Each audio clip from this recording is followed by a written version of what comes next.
Hey! Finally, I'm on. That was a long load, partly because of troubles with YouTube and all that. Restream has not been automatically creating scheduled streams on YouTube for some reason. There's some kind of glitch going on there.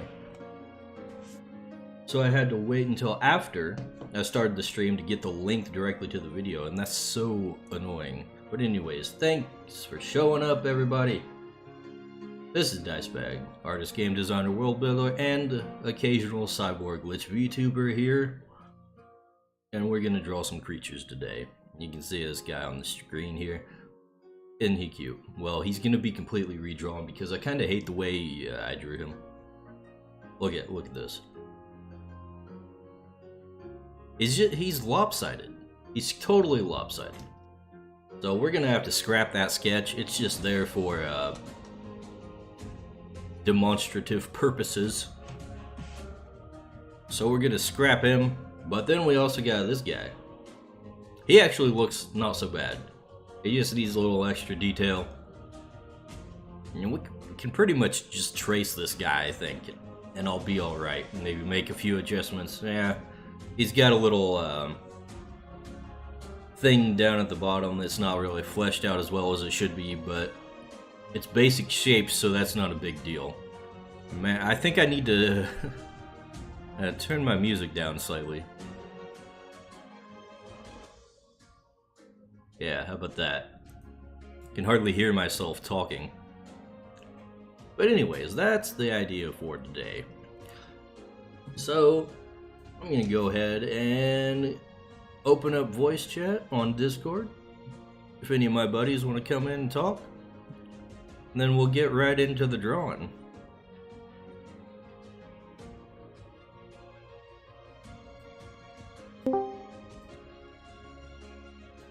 I think we're in. Alright, let's move this up here.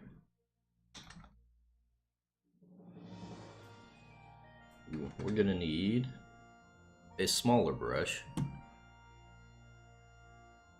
and let's use black, you know, because it's lines. Alright.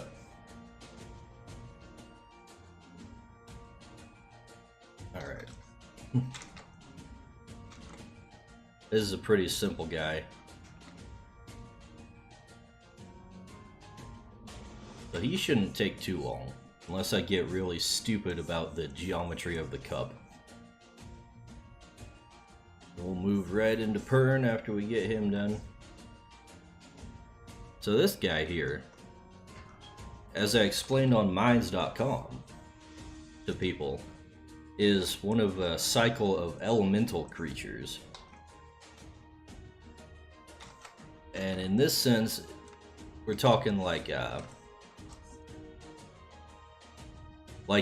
from the elemental plane of water, you might say, in D&D terms. I'm still kind of sussing out the details on how things like that actually work in the creature's world, but that's the general idea. So this guy was summoned into the normal world by some unsuspecting wizard, and as he arrived here, he basically attaches himself to this goblet here full of water, because, you know, he's a water elemental. And that's how things like this are kind of going to operate in the creature's world from a lore sense.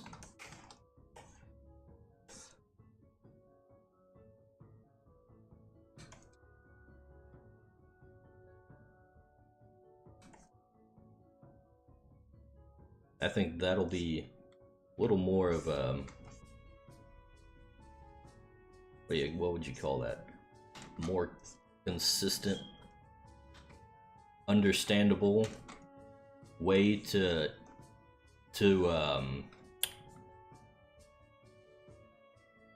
explain these kinds of creatures that are basically just based on inanimate objects. But they're clearly, you know, not inanimate, given the fact that they move. You know, guys, things like little guys like Litwick. I like Litwick. He's one of them. Usually Pokemon will just be like, oh, it's a ghost. But then everything is just a ghost. If it's based on any kind of object, it's just a freaking ghost possessing a thing. That kind of limits what they do. But we're in a fantasy setting. Options are much more open. It's one of the weird things that kind of comes to your realization when you do something like this with Crytures. Because the general gist of Crytures was, you know, just let's make Pokemon but D&D. And with that comes a whole slew of things that you have to account for in the actual world. Because Pokemon, what is it? It's a freaking sci-fi setting. You know, they got all these magical creatures and stuff, but it's a sci-fi setting. It's got a bunch of high technology stuff. Just the concept of a Pokeball is super high tech.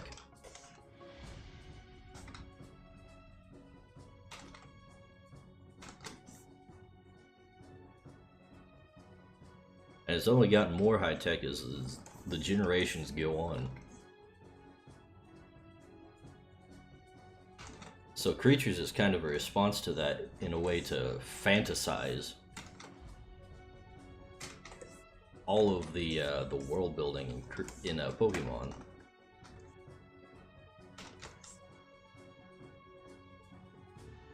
There's a lot of little cool things you can do when you go in for fantasy flavor. I find that it makes much more interesting lore too.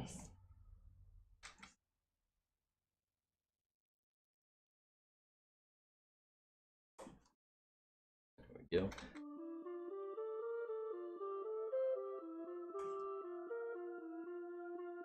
Might have to play around with the eyes so he doesn't look so angry.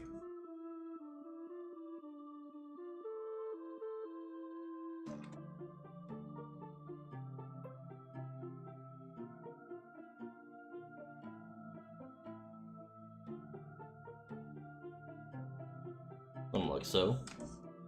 Of course, the big ass smile. Kinda gonna make it look a lot less angry. I don't know, maybe it didn't.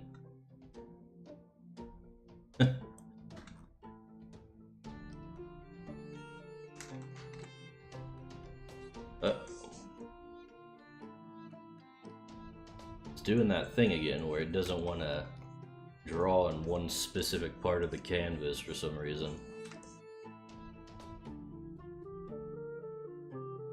It's okay, we'll just move it onto a different part of the screen.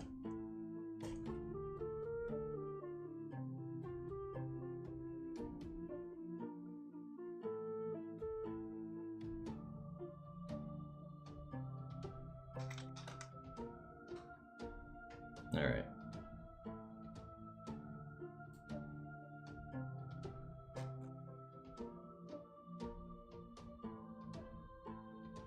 Try like so.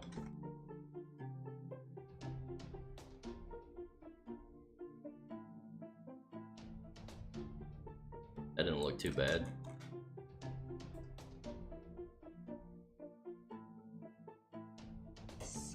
Now the goblet itself is a little lopsided on the sketch. I'm gonna try and fix that.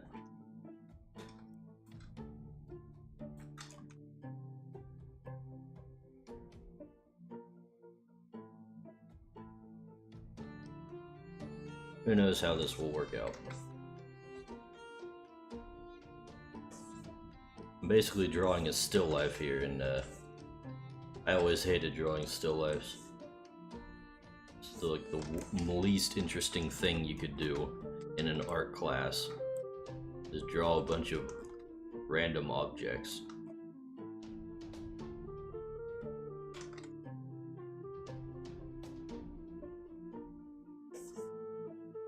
things that really turned me off of doing art in school.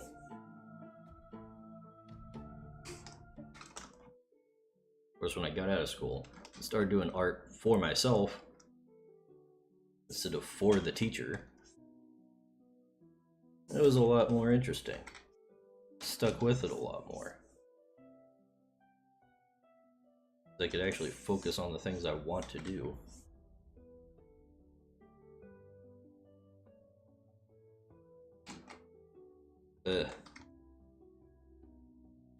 I'm not sure if this is actually the way it should be, but I think this side needed to be further down this way.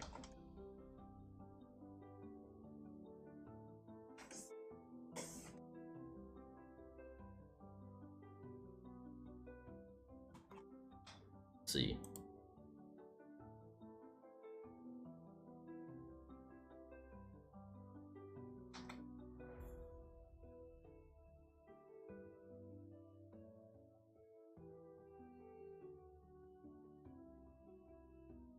Yeah, like so. That should be closer.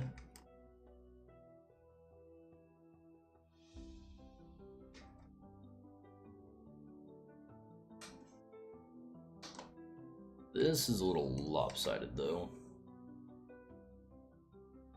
And get the lasso tool and just move that up a tad.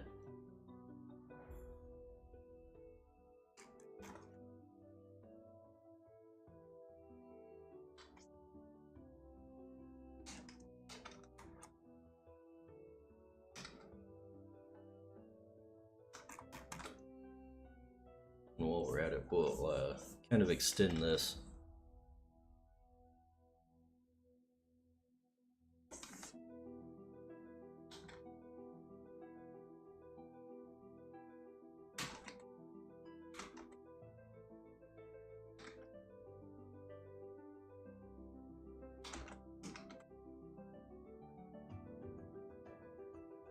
There we go.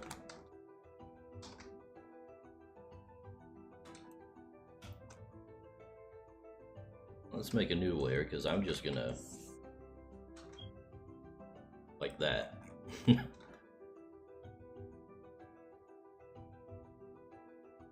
Let's see.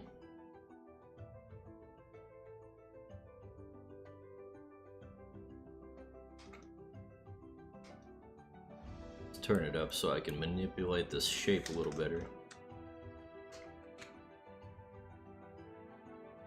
Or like so.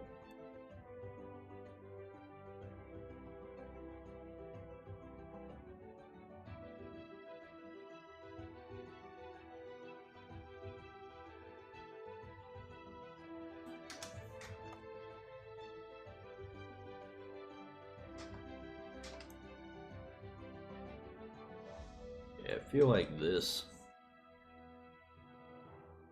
should be a little steeper.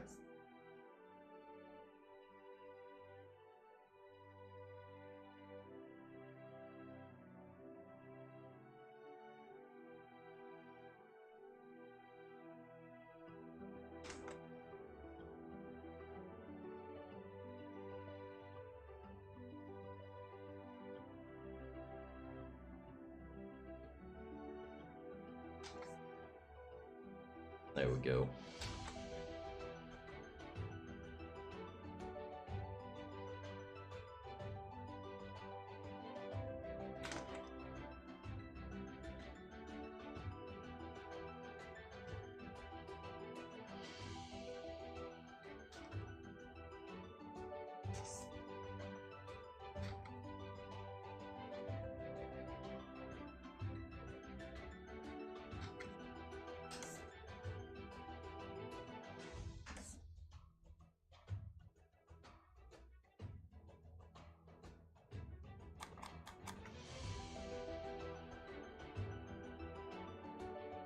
Okay, something's funky here.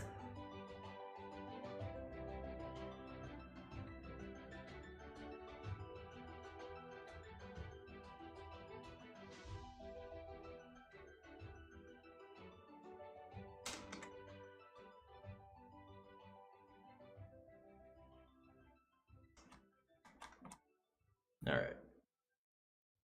Let's just give this a little longer in the handle.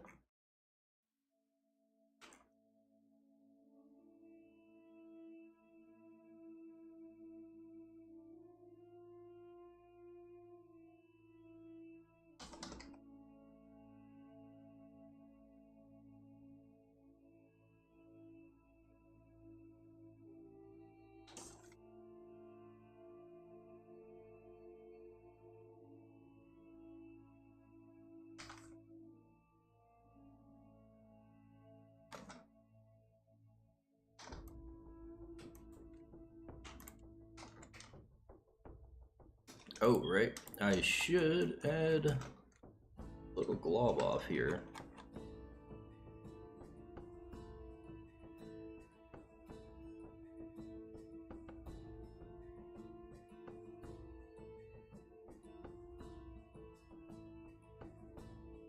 There we go.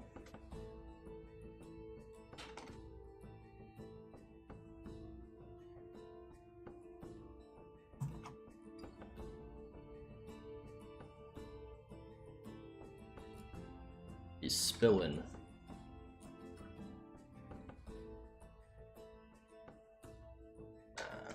He's more like so. There we go.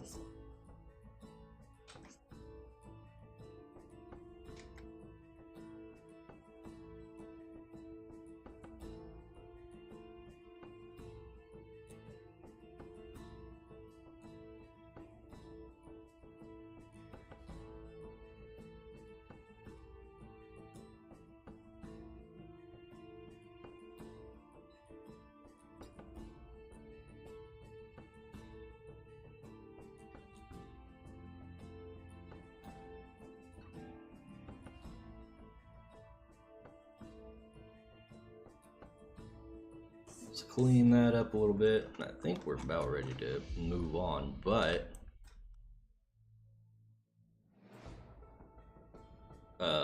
okay. Do your autosave, CSP. Hurry up.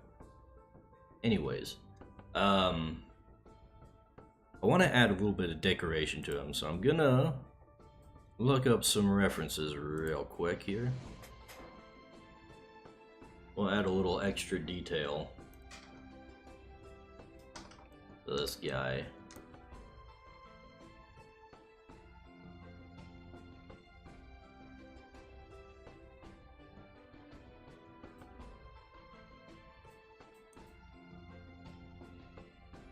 I am noticing something.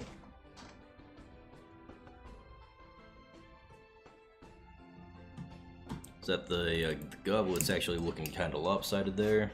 Might have to do something about that.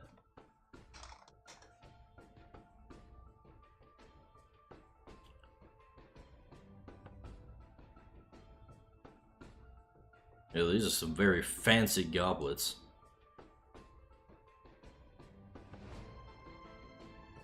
Don't want to put that much detail on. It would take forever for him to draw.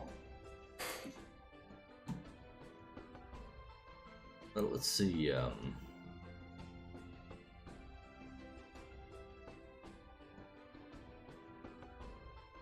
give him a flip.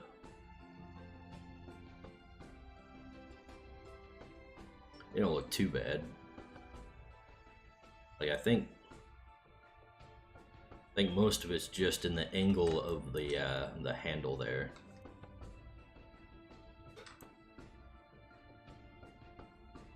A little bit of this might help.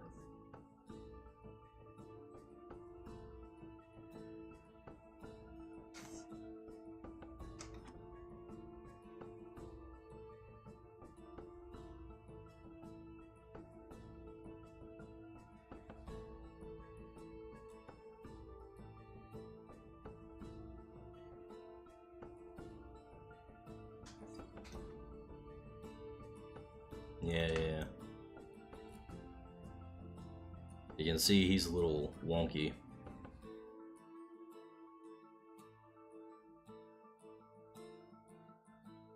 Let's just take the selection tool.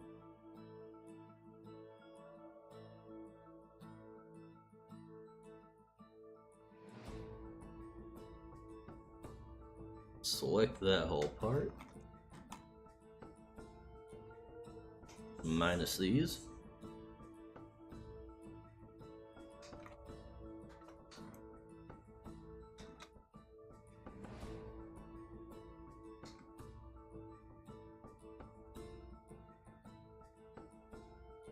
Oh wait, I'm on the wrong layer there. I was wondering why it wouldn't let me transform.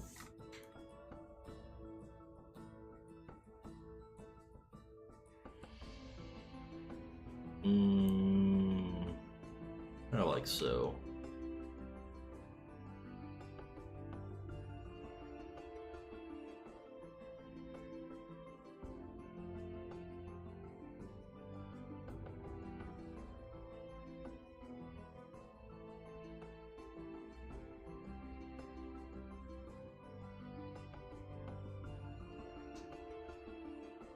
And about like that.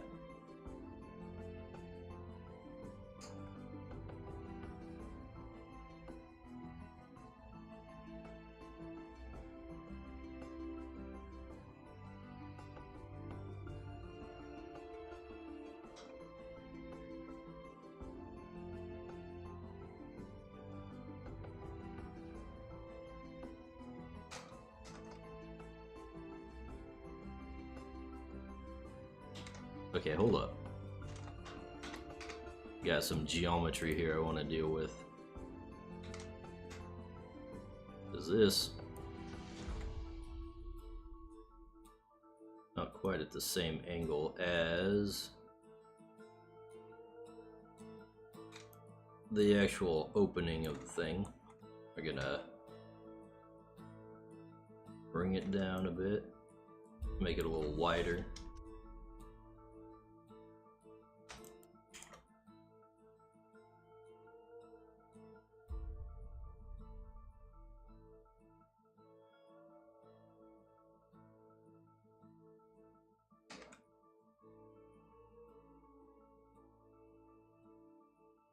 And here we'll flip it back.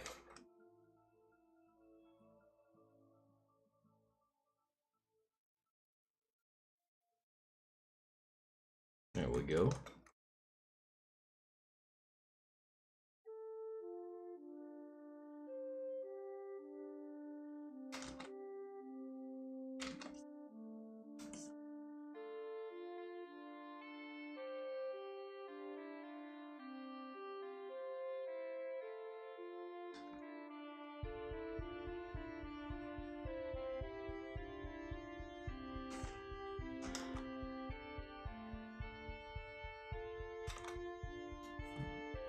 Alright, now back to finding details to put on it. What could I do?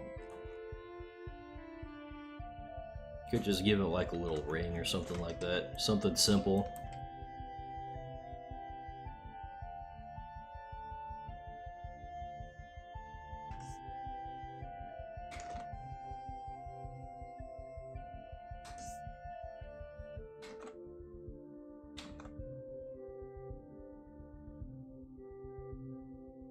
So.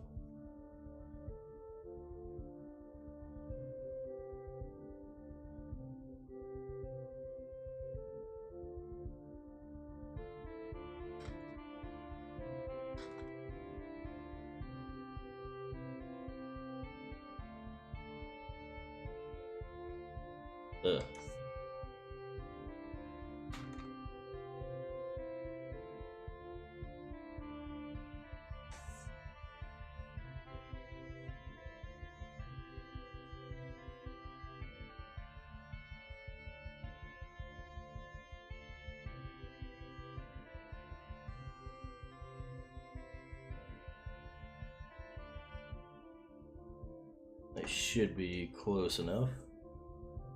Yeah.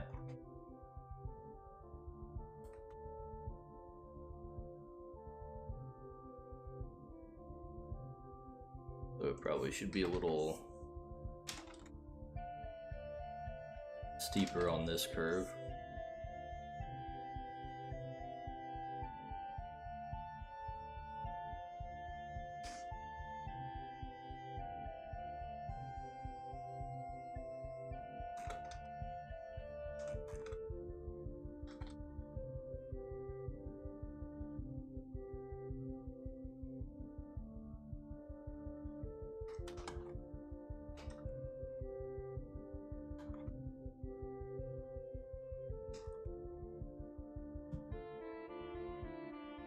Alrighty, I think it's coloring time.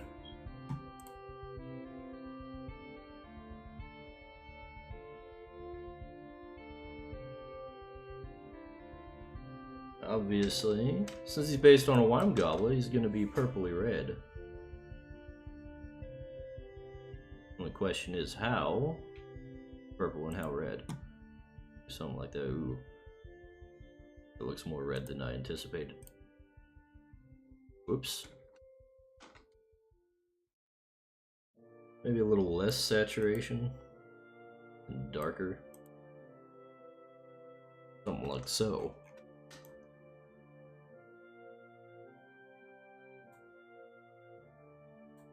I'll give them like blue insides.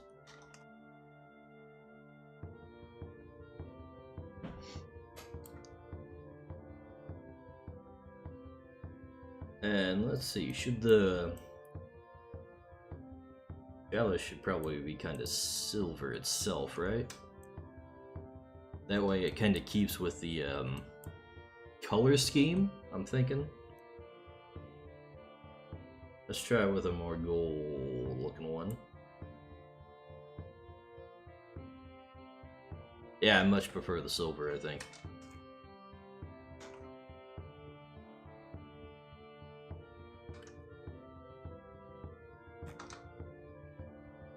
Alright. Time to just fill in some gaps. And we'll start on rendering this little guy.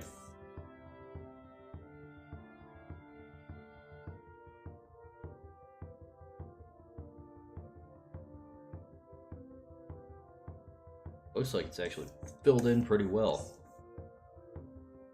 Not an especially complicated design here. Not a lot of corners. Good, good.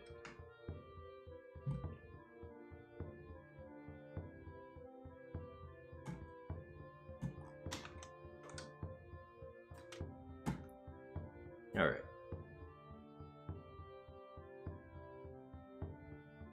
You know what? I keep looking at the purple and I think it's just too dark. Ah.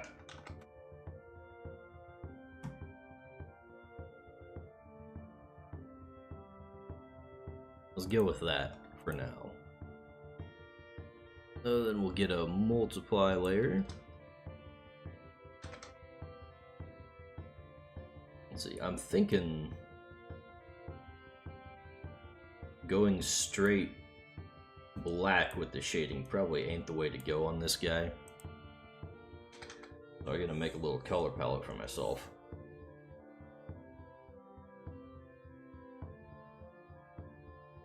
That'll be our shadow color.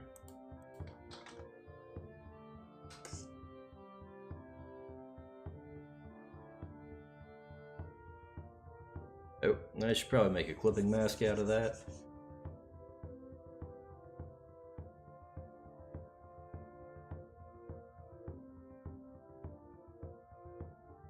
Then we'll do like so.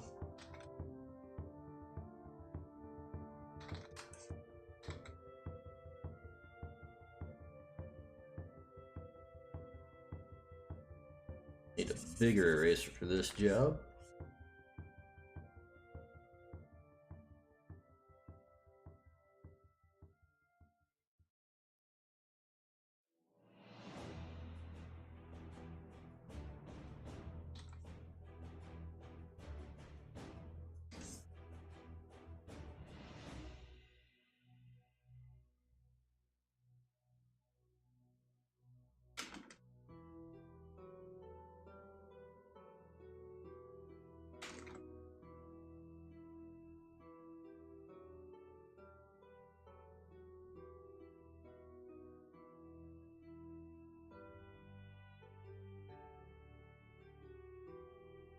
All right.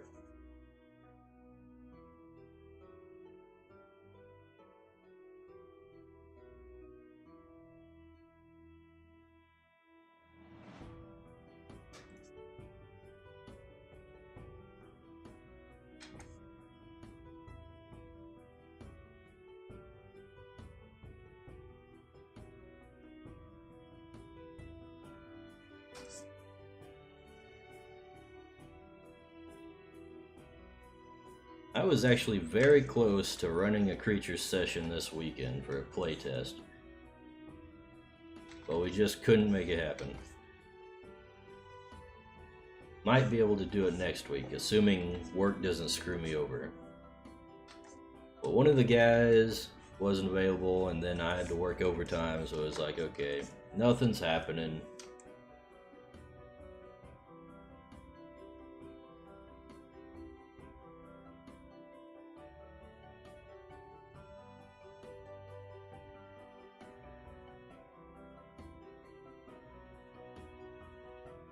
You probably need something over there.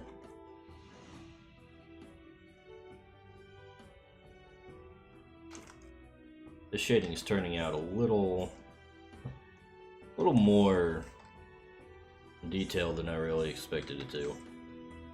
Probably more than it should be, honestly. Oh well.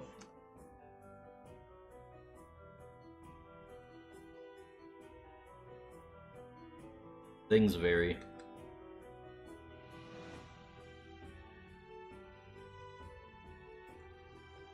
That should be good for that. We'll go on to highlights now. Let's see. Make this an overlay. We'll just use straight white.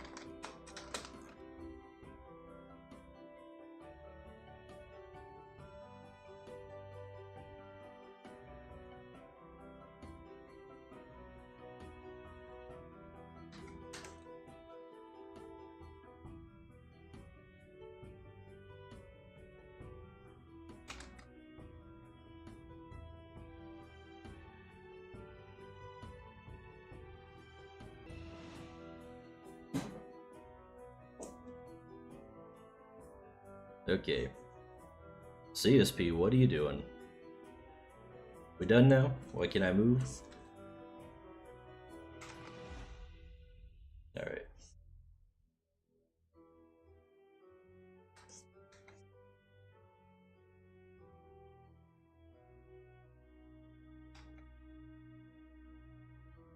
Give him a little reflected light there.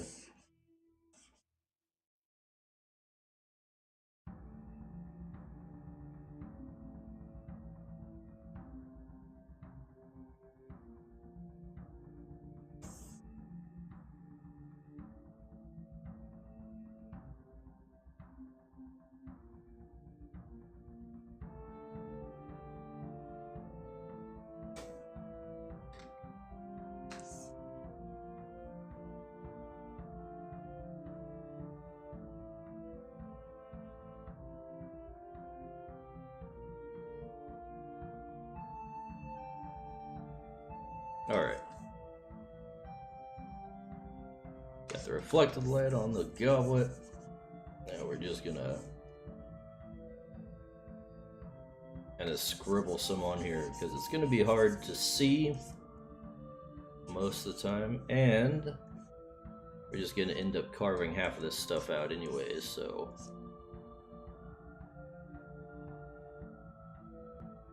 just make it as big as I need.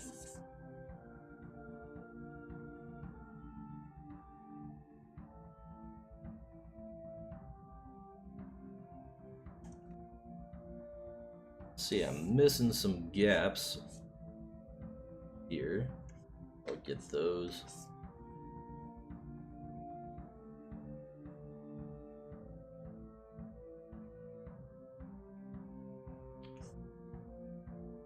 Yeah. Alright. Time to do the softening. The hard eraser. Lower opacity. Lower opacity more than that even.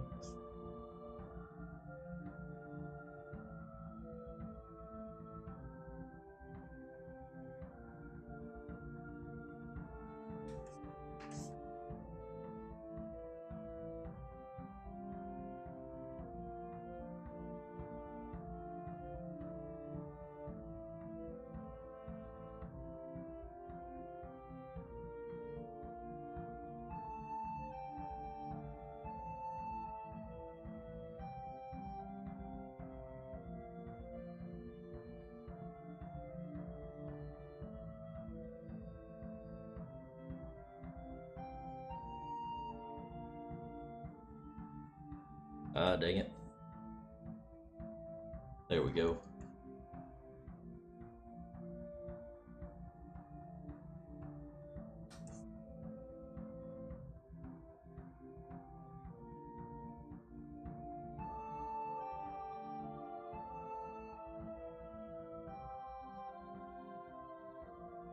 Not super clear on how well that looks because it's hard to see, but I think it'll be alright because it's hard to see.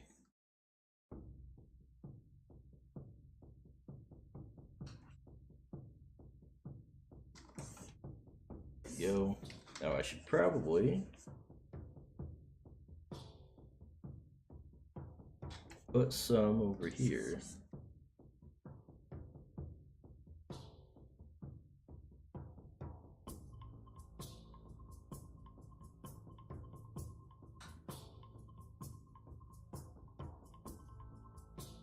Then we can move on to the shades.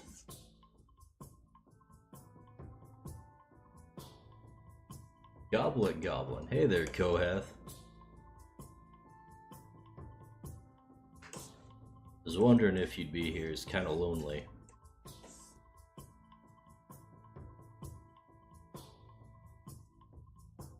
There's nobody in the chat's actually talking that's watching.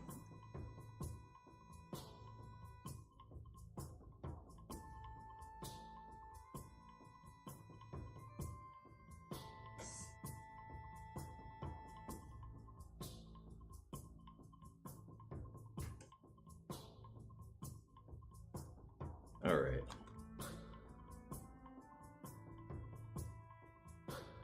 We're all feathered out. Feels super early. Maybe it is. But I've already gone through practically the entirety of a drawing. So it feels late for me.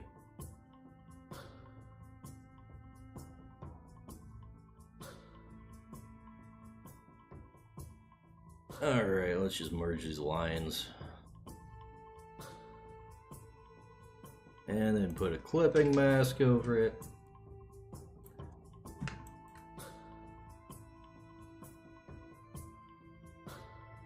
Whoops. We want to refer only to editing layer, so it fills the whole thing. And that actually looks alright. Thought I might have to screw around with the line color, but seems like I got it right off the bat. What is this other? I don't think anything's on that one layer. Well, I'll use that for the glow in his from inside of him. Let's see. We want white.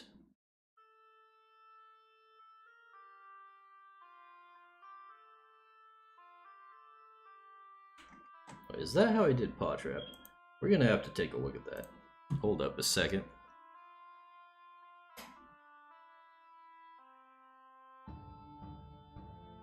Let's see.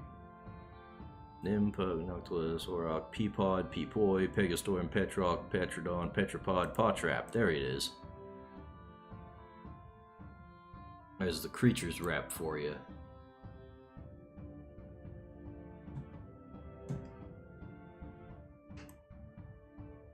Okay, so he's got... You know what, maybe I should just make the glow itself blue.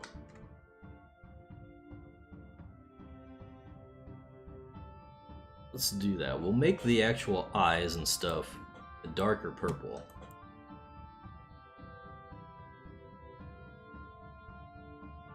And then we'll make the glow blue.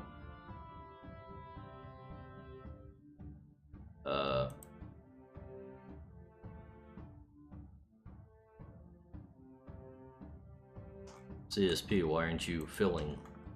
Oh wait, I got the wrong color selected.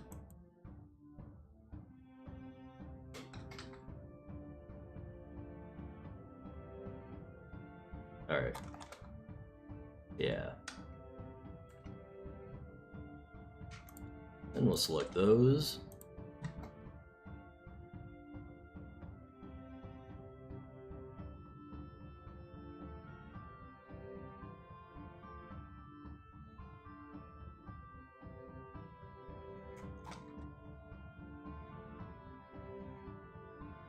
And let's get a smaller brush for this.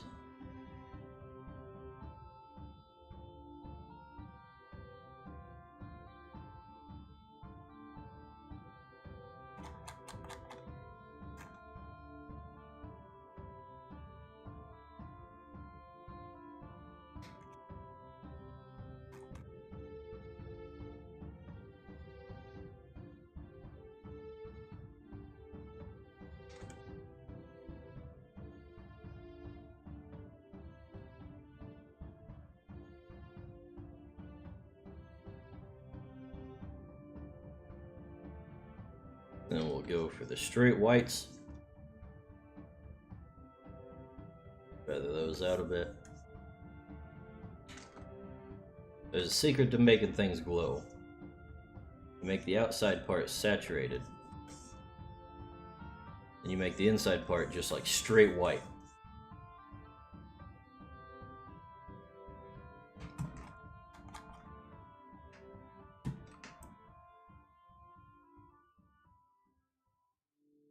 It actually looks more evil than I expected.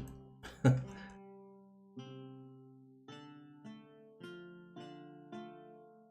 maybe we should tone down the white. Just a tad.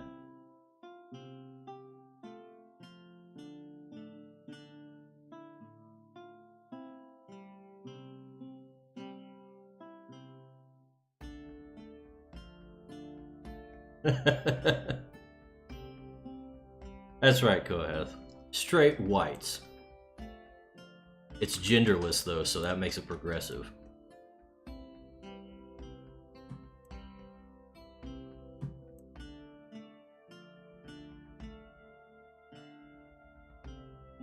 This is kind of bugging me.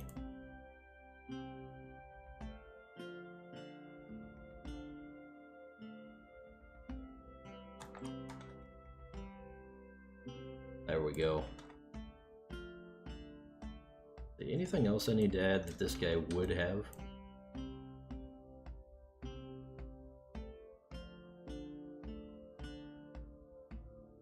I think that's about all I can do with him. It will size him up just a tad so he fills as much of the space as possible.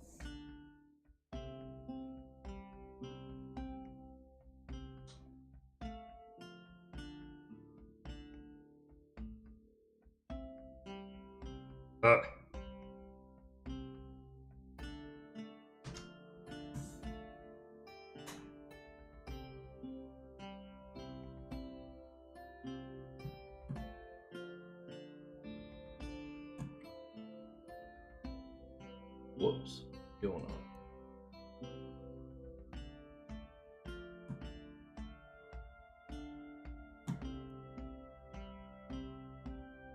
Something happened when I hit the space bar on one of my windows that are open. Uh-oh. The center's going crazy.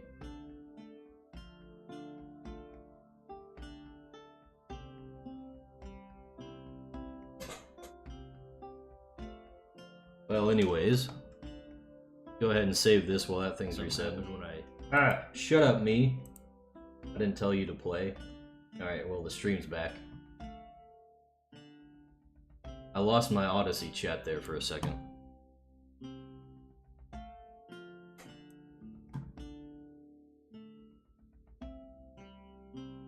Alright.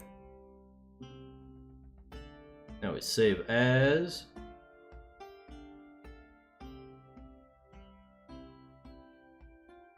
PNG.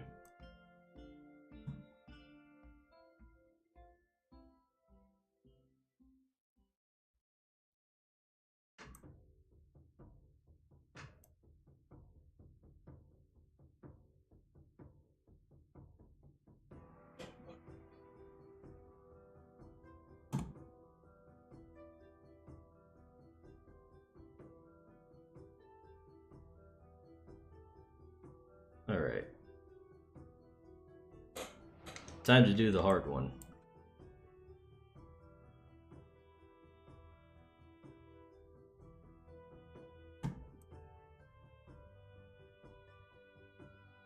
Actually, maybe I should post Globlet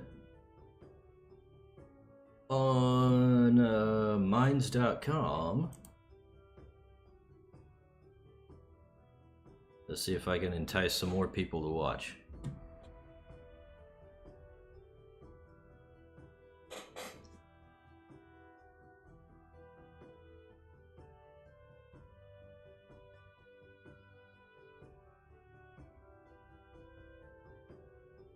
Oh hell, did I not click the post button?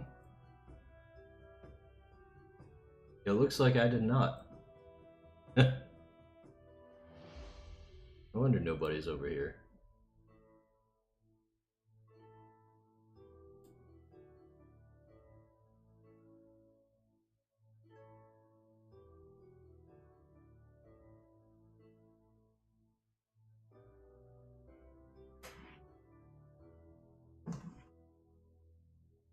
Well, now that we got the first one done, before I even made the announcement post,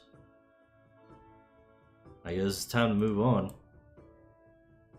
So yeah, this guy, he's really lopsided and I don't like that. So we're probably gonna have to just draw him from scratch again, which I also don't like. But you gotta do what you gotta do.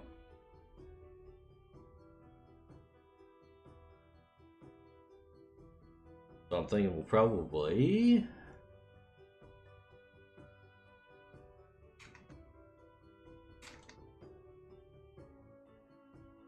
have something more like so.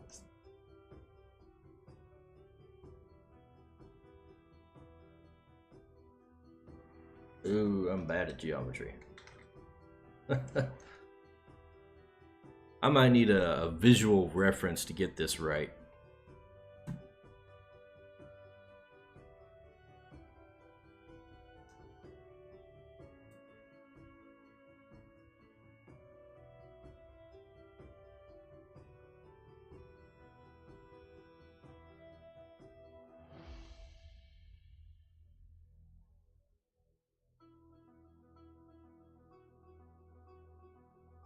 Like so. Because I want the actual cat part to be like in here.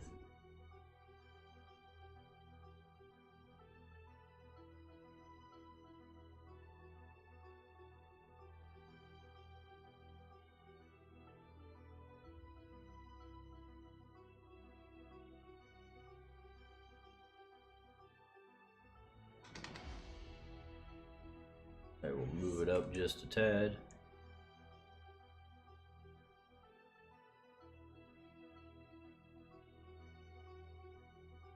It'll have its little paws grasping the edge.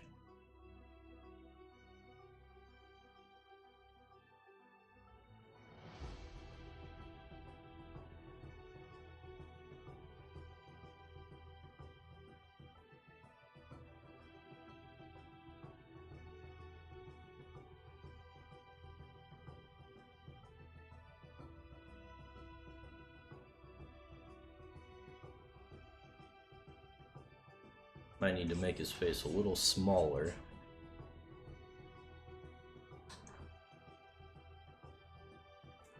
Actually, might need to make him even more frontally facing.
Kinda like so.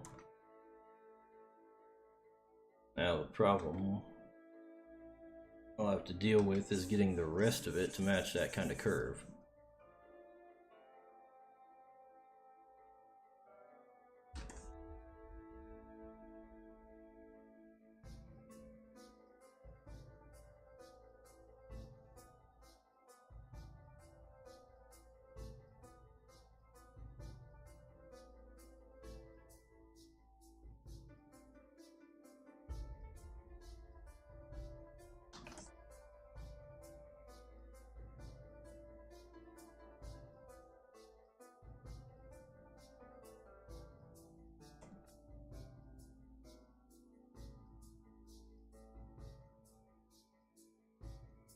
You know what, maybe it doesn't need a base like I've got here.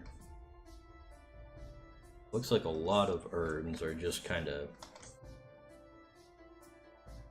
straight, like so.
Probably gonna spend half the stream just messing with the curves on this thing. It's gonna be very exciting, let me tell you what.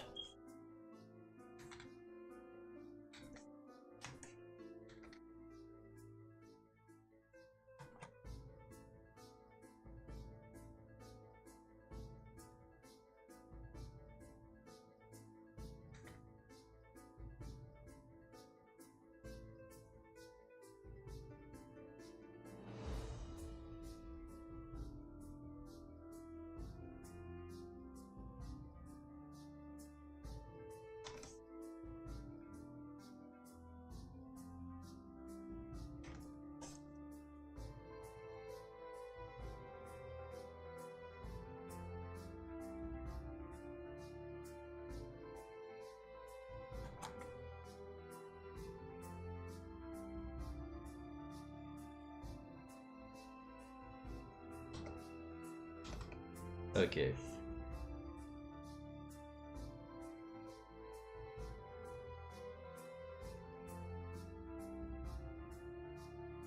To find the perfect curve, the sexy fusion of art and math. There's nothing sexy about math.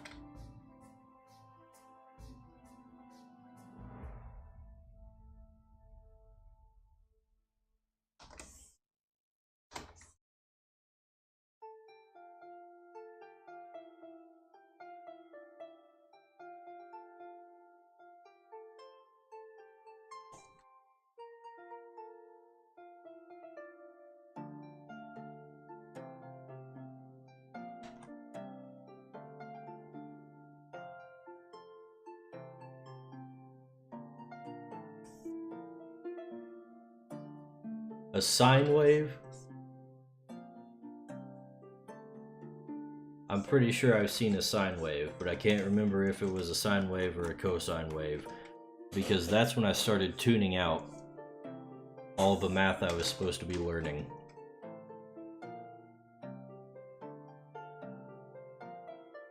I feel like math wouldn't have been so bad if, like, my teachers would actually explain what the point of it all was. Because most of the time they just go through it in completely abstract terms. Like, if you want to find the slope of a thingamajig, then you gotta use this calculation. It's like, okay, why do I want to find the slope of a thingamajig? I don't know what that means. I don't know why I would do that. I don't know what that does in real life for me.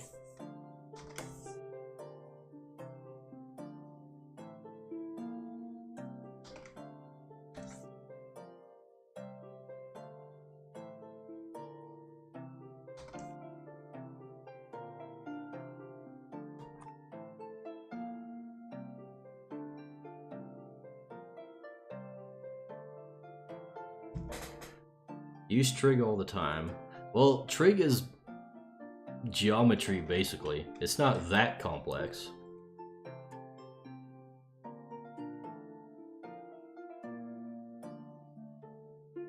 Though beyond finding just sides of a triangle, I don't think I've ever used it.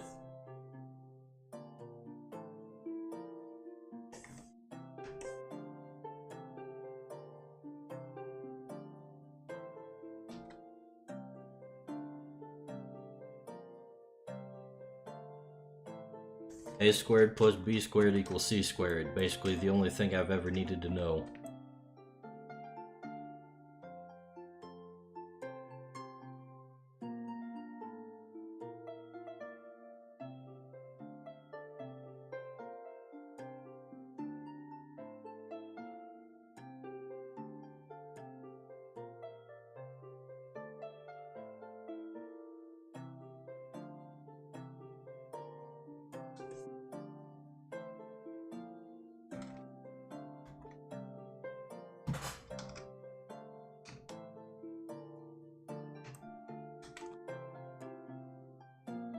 This thing's finally looking like something.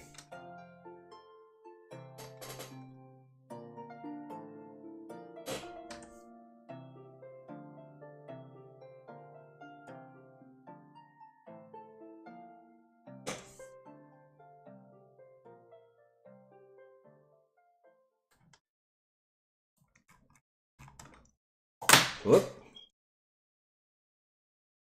Dropping my stylus over here.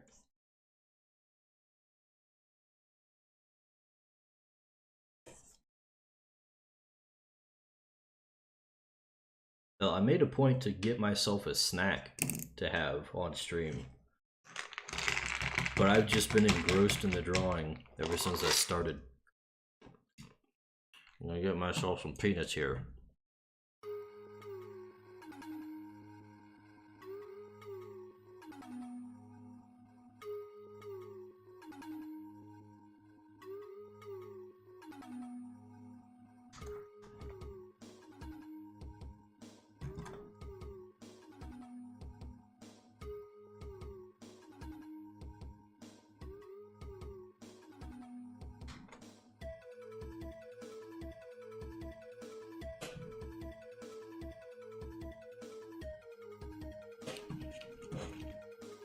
Alright, now what kind of decorations can we put on this little thing?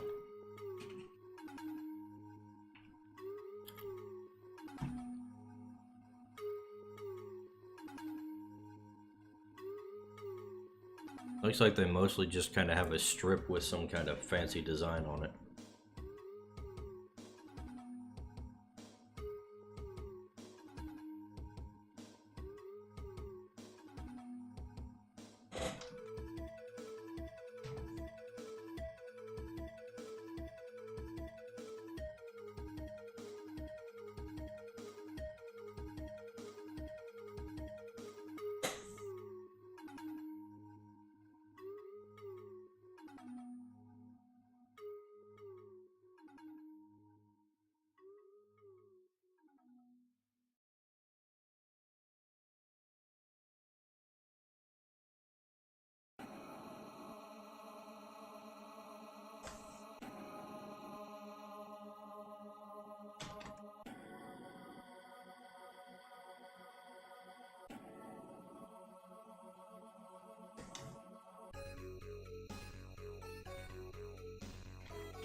About like that, maybe?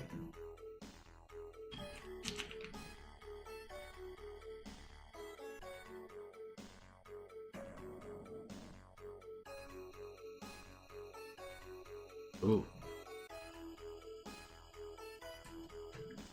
You know what we should put on it?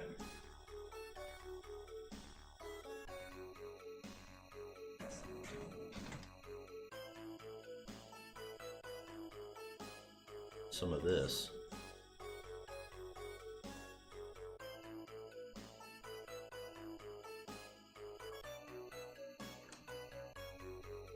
Let's see, how did that go?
Okay, come on, CSP, do your thing. Oh, let me work.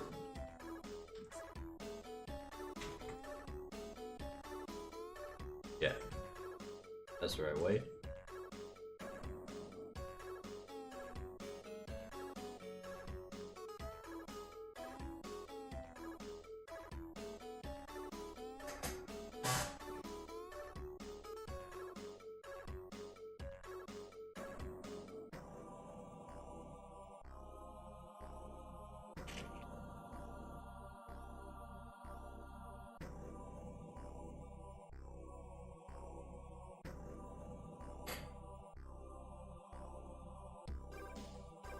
Actually, wait a minute.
Something like that.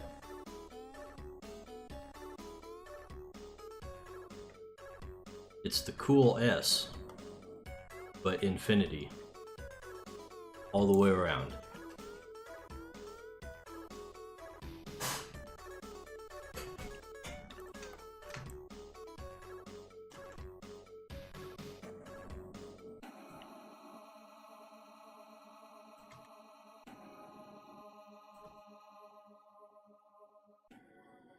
Alright.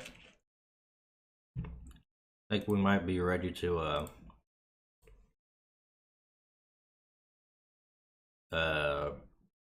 make the lines the actual lines instead of the sketch. What's going on with the music?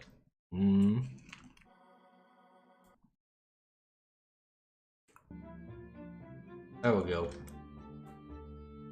Oh, start it over.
Alright, I don't want to futz with that too much. I'm just gonna leave it as is. Before I end up screwing it up completely and having to redo the entire thing.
There we go, got his little paws.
Alright, now for the big old cat eyes.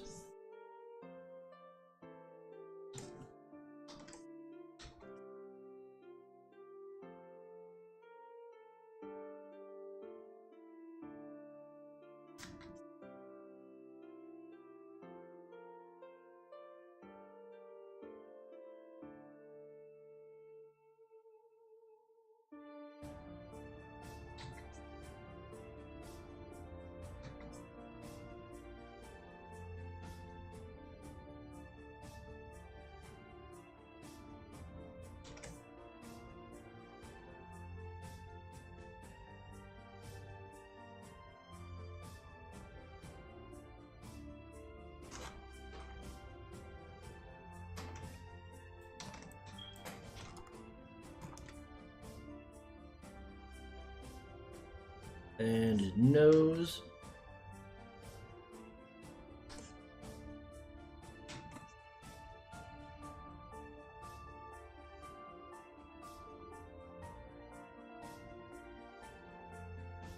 Don't want the mouth to be too curved. He's not supposed to look especially happy. There we go.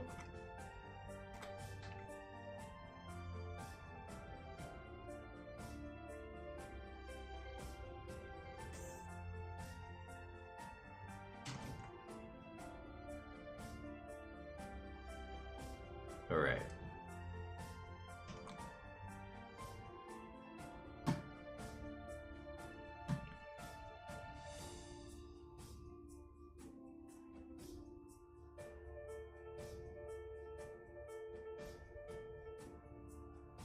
You know what? I was gonna post Globlet on mines, but I forgot when I realized I hadn't drawn the other things. Or posted the other thing. That's what I meant to say. Let's go do that.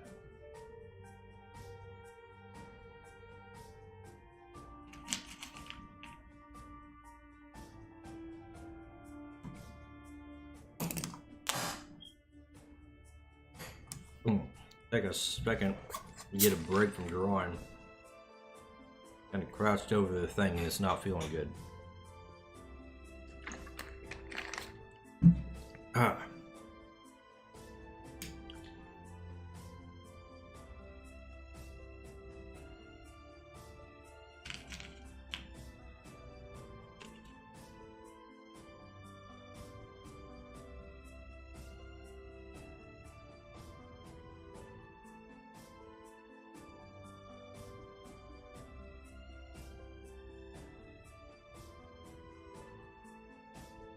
Alright. We're in the Crystal Creatures folder. Creature art. There he is.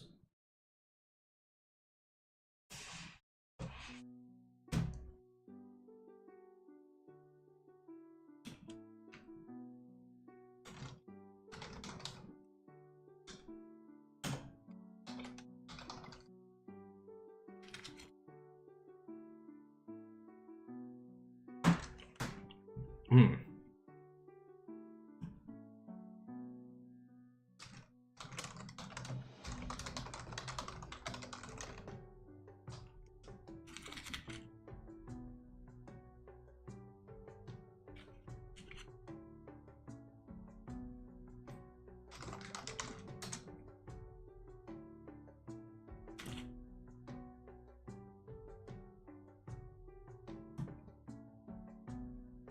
Let's throw some tags on this baby.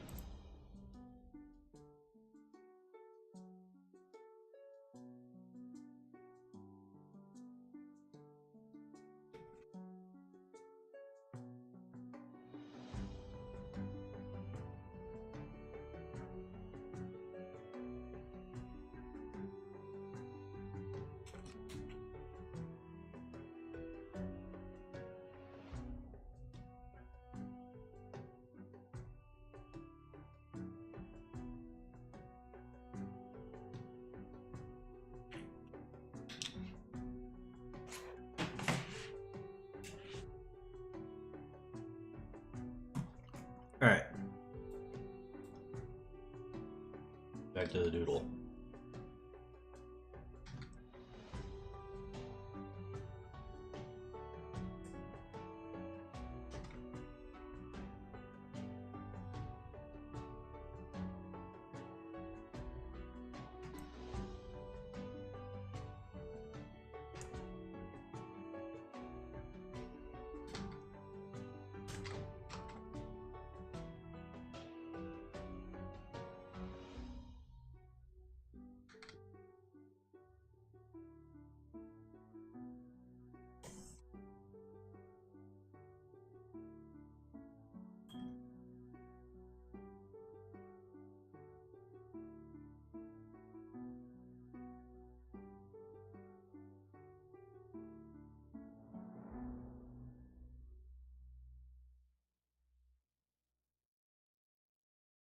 Urgh.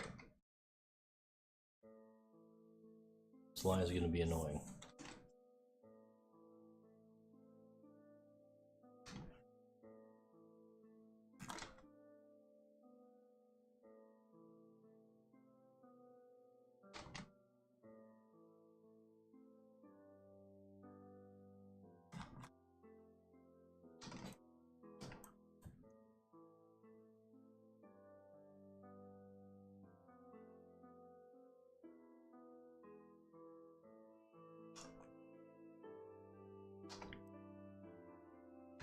Alright, we're almost there.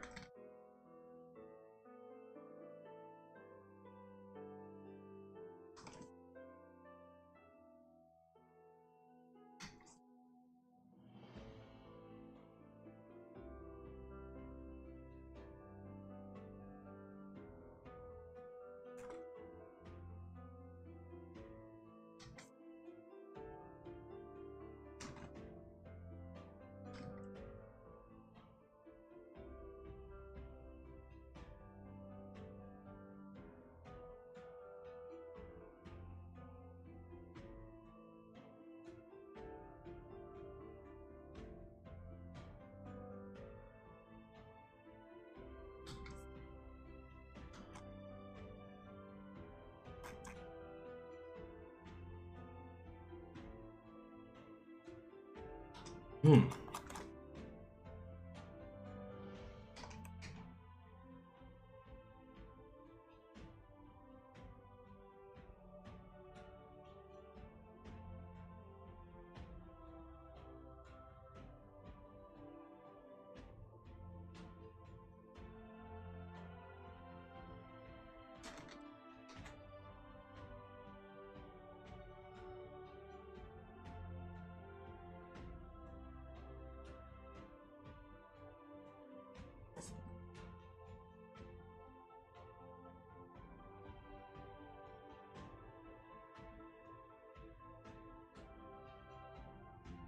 Alright.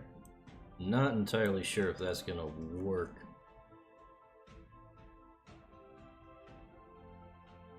Yeah, I think that curve is a little too big.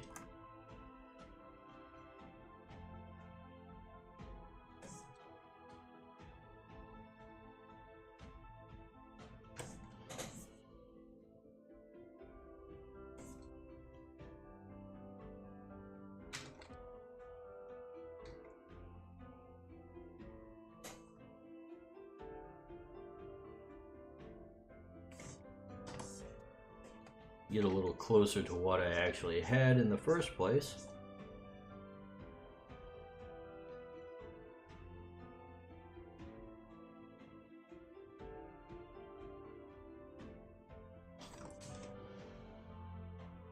Go.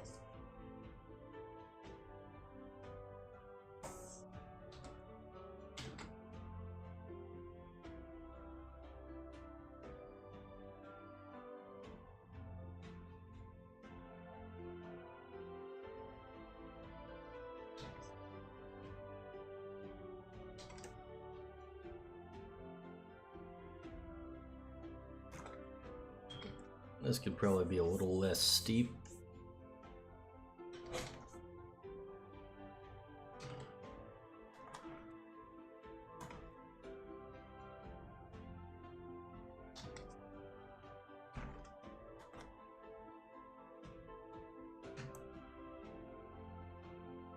Yeah, I think that'll work as far as the geometry is concerned.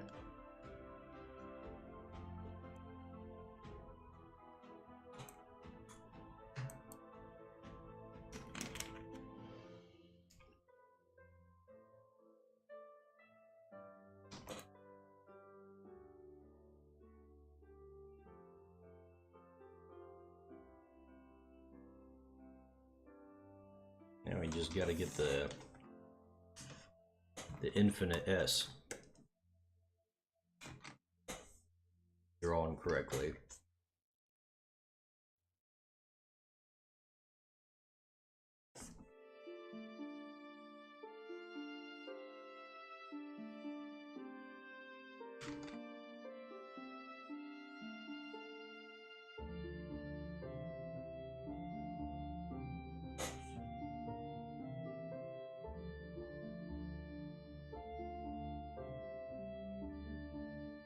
Okie dokie.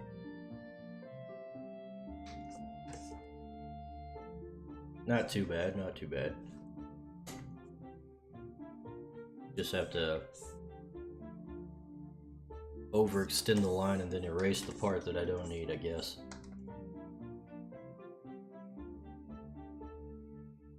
Gonna make it look a little choppy, but that's alright.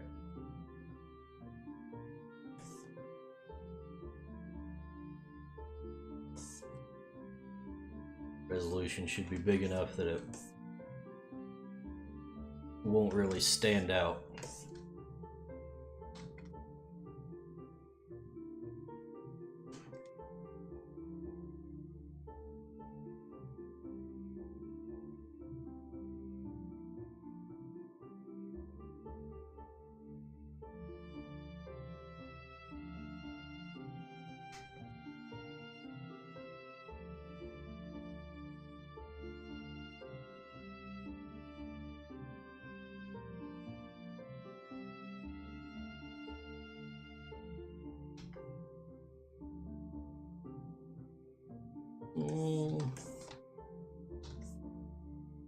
Coming on the tail end here. Almost over.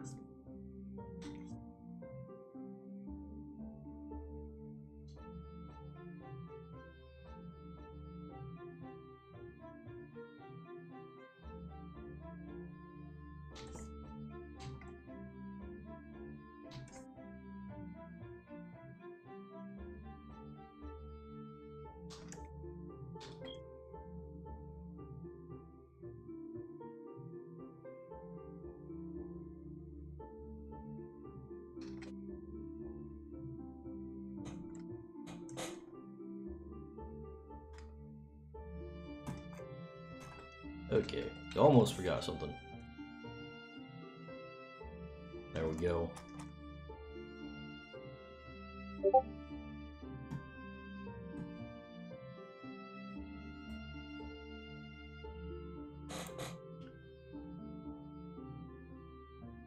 Now, hold on. Forgot more than one thing, it looks like.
Okay.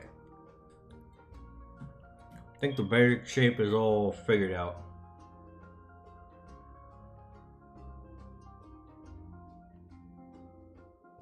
Well, now that I'm looking at it from afar. There's a little bit not liking about this.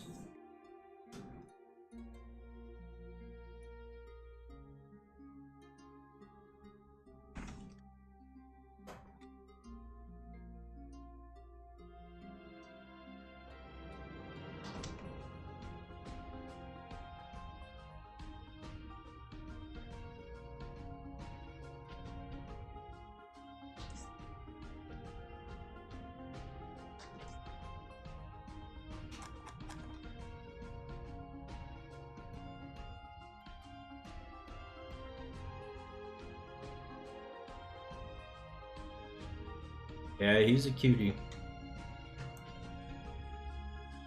Did you see the image I based this on? There's like some meme that somebody posted on Minds, and I based this creature on the image in it.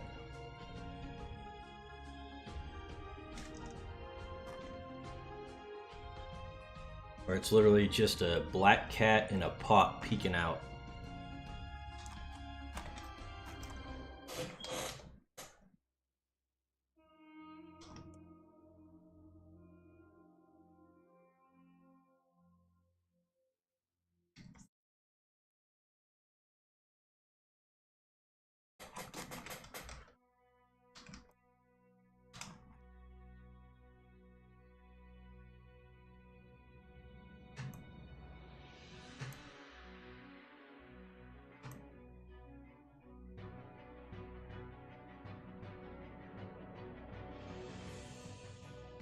I want to adjust his eyes here a little bit. Looking a little lopsided.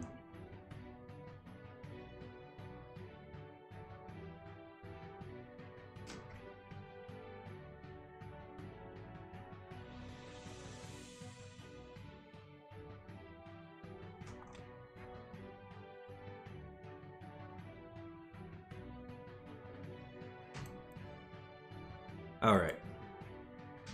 Color time.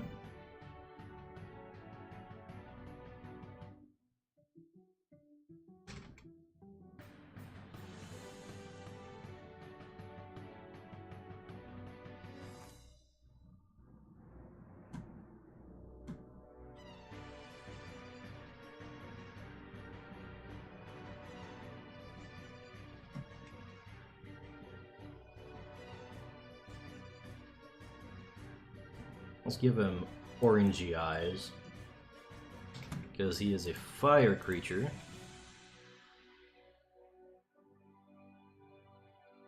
Right, why is it doing that?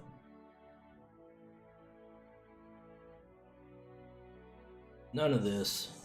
Get rid of that.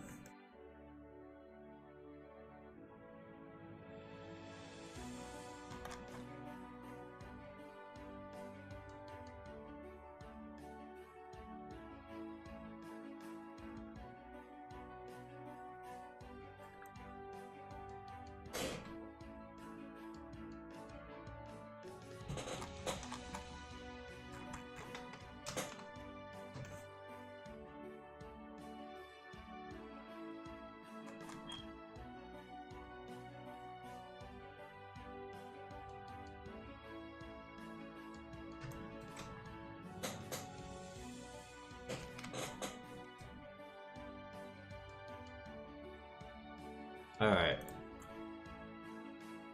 Now the real question. What color is his vase? Or the urn?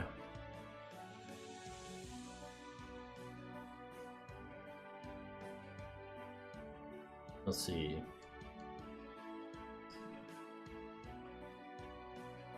Urn is fire and undead. I should give him like a deep red. Might be a little too red.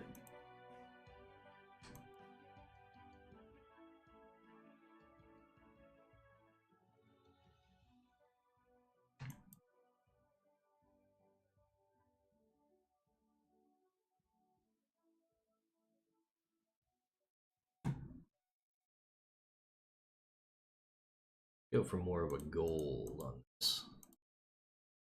Because fancy.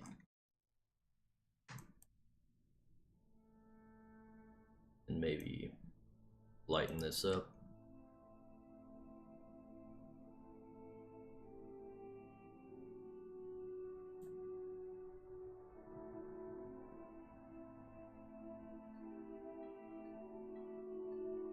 Like so. No, there's gonna be lots of little gaps to fill the coloring in this one. Not quite as clean on the lines as Globlet was.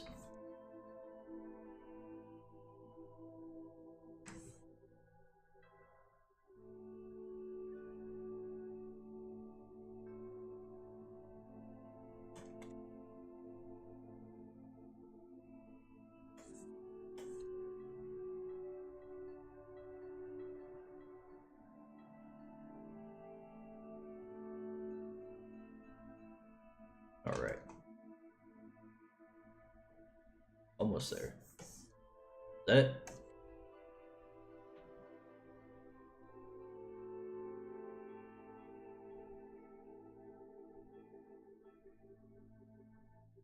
I think that'll do it. I think we're all colored in there. Alright. Oh wait. Now we're good. Alright. Shading time! Okay, multiply... 20...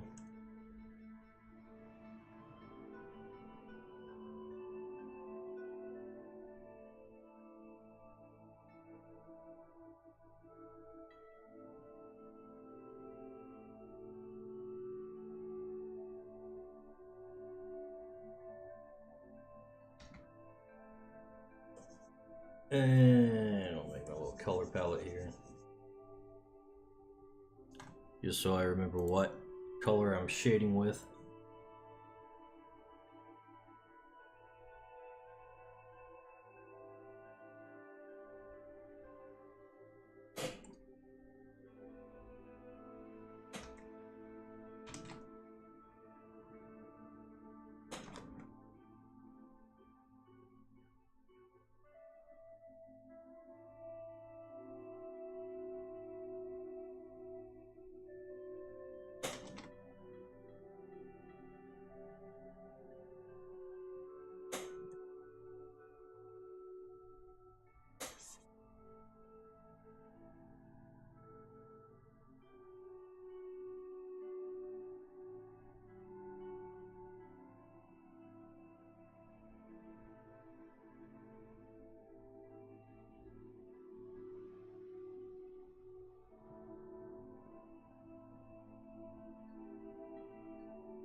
Okay.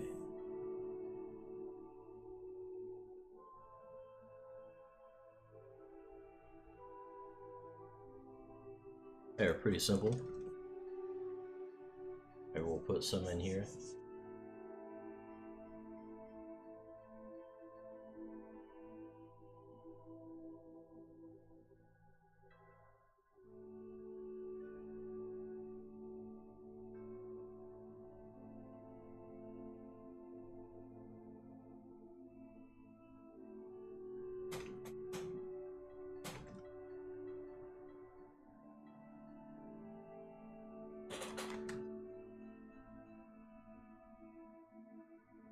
It should probably be darker now that I'm looking at it.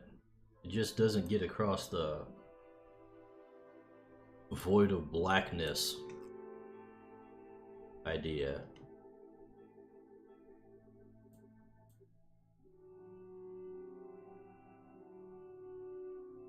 There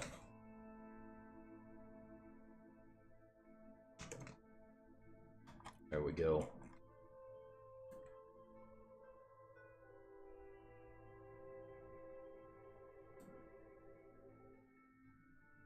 There should probably be some little flakes coming off his hands, since his body is made out of ashes. That reminds me, like, the first cat I had was a fluffy black cat named Ashes.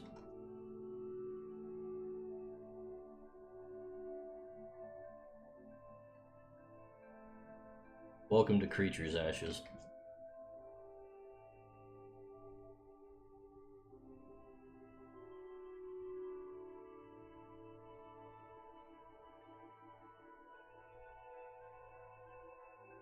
Even more appropriate that the cat's dead. And it's an undead creature.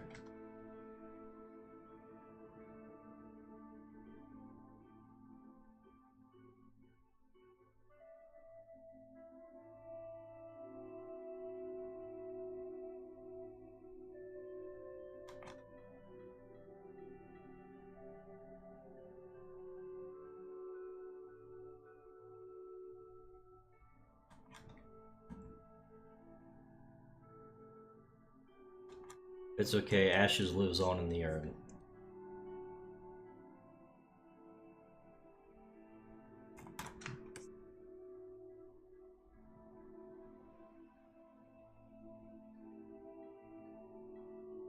Don't really get too attached to pets myself. I've had enough die on me that it's like, okay, you are an animal.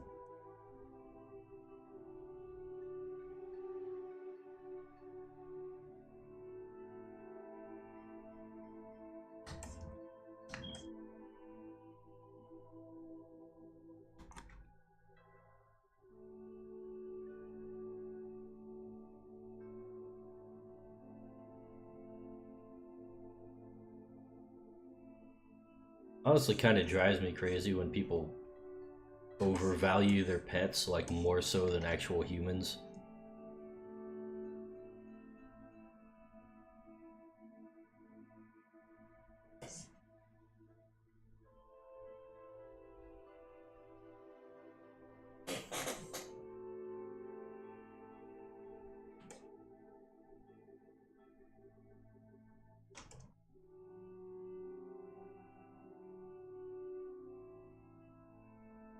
Okay.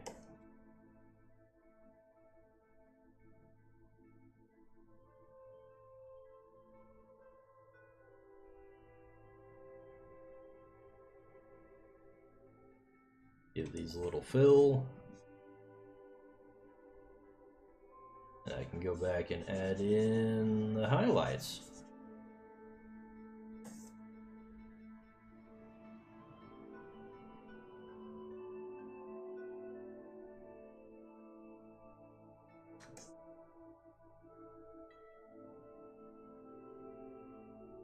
Okay, fill tool worked a little bit, but not for the whole thing, unfortunately.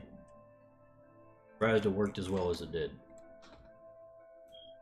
On account of how many, whoops. how many corners there are in each of these things.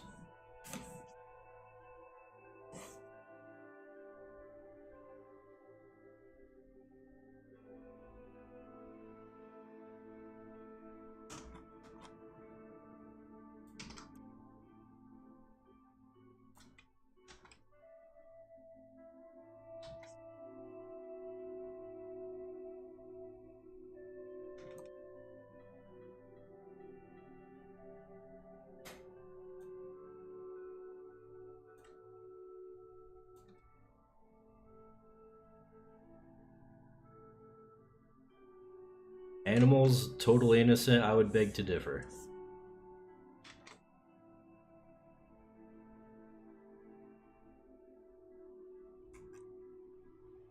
They're just too stupid to know better.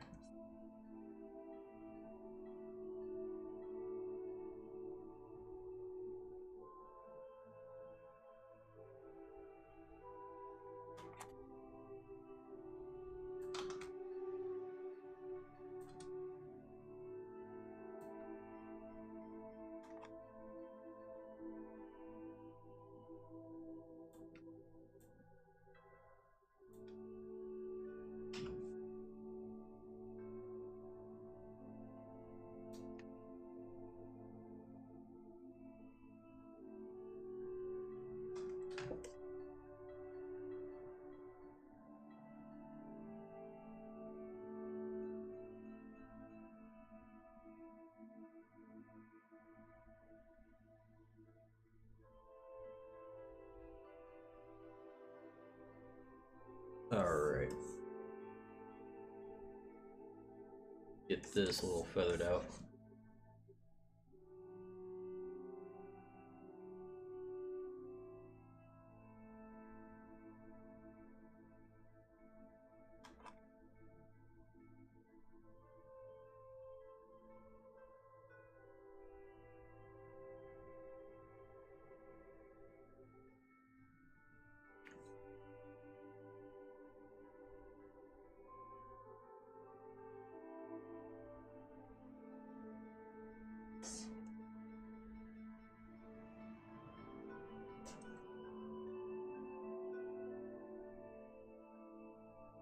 And time for the highlights. Almost done with this guy. Gonna have to find something else to do.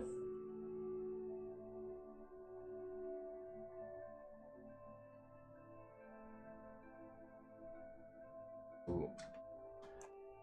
Might need to try a different color other than just straight up white. Doesn't look so good.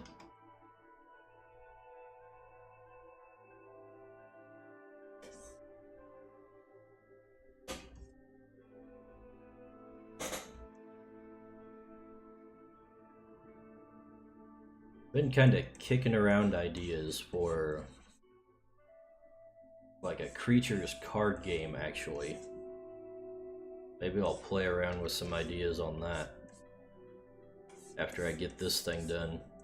I don't feel like drawing a whole bunch more.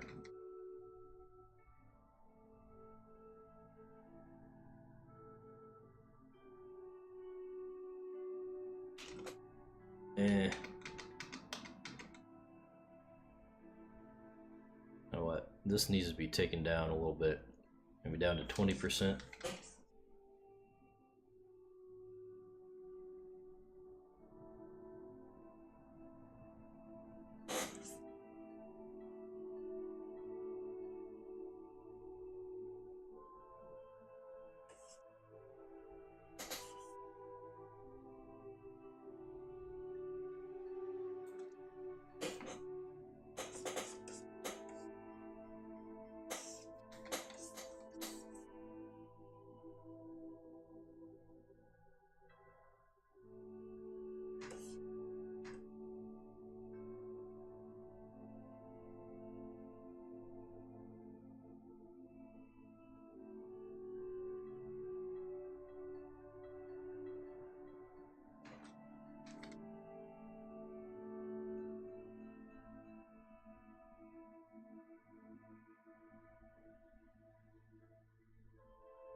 You know, I would say that if you think animals are ignorant or innocent, just look at the things apes will do to each other.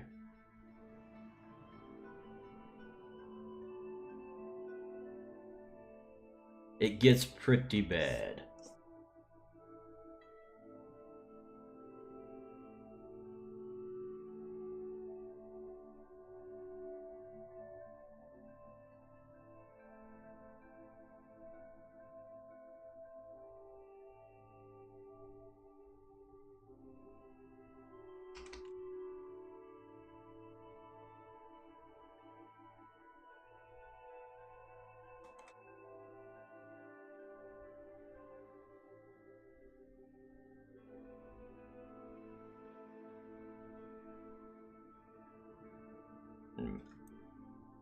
Maybe I should throw some shading on the actual body here.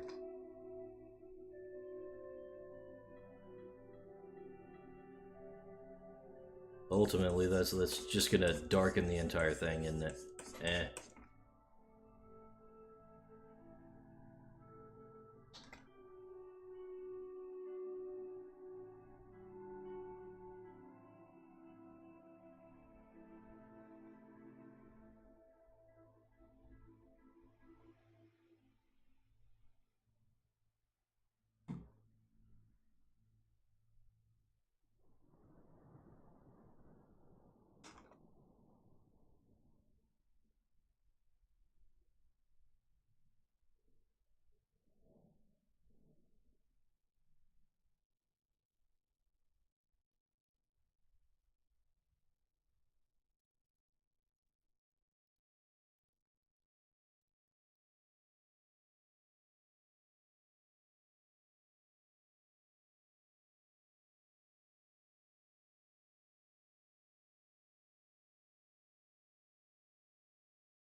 Okay. Now we need glow in this guy's eyes, like the others. Let's just go get some white like before. We'll feather out the edges and tone it down to the proper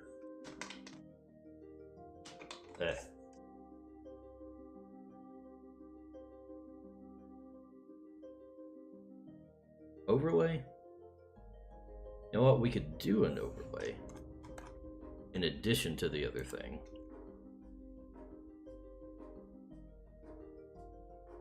First, I think I want that, and then we'll put the overlay underneath of it.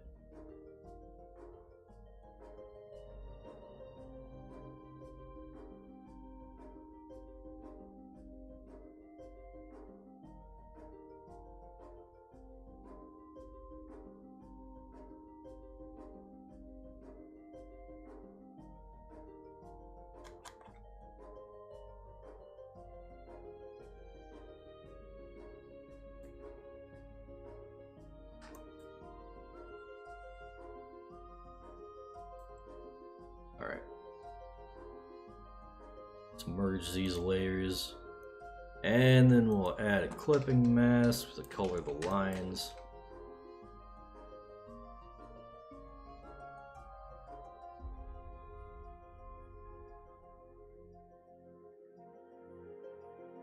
Ooh. Might have to do something different inside of this here. Maybe just leave it black.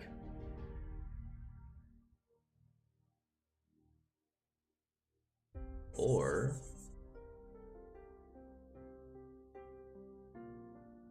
just taking a pass over it might be fine with the eraser. I definitely need a some shine on the eye there. There we go, that's more cute. Oh, the people looks bigger on one of them.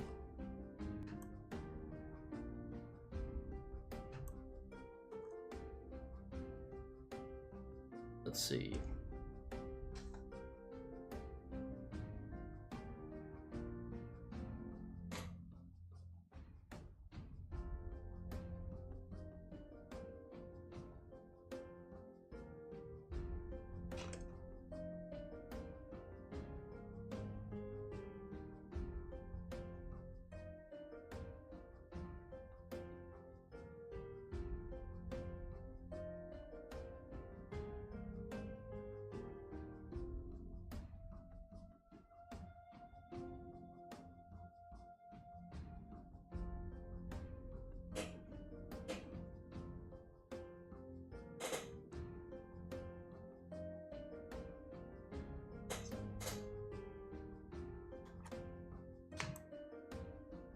There we go.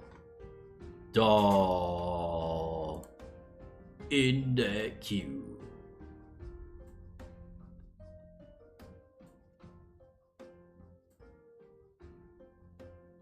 He'd be cuter if he was more centered.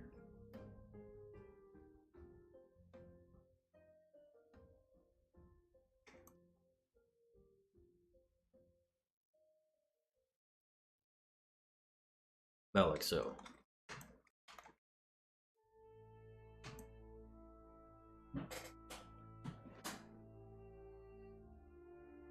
There we go.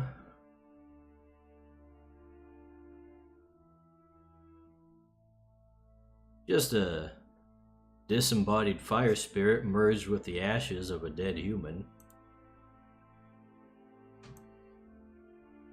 Adorable.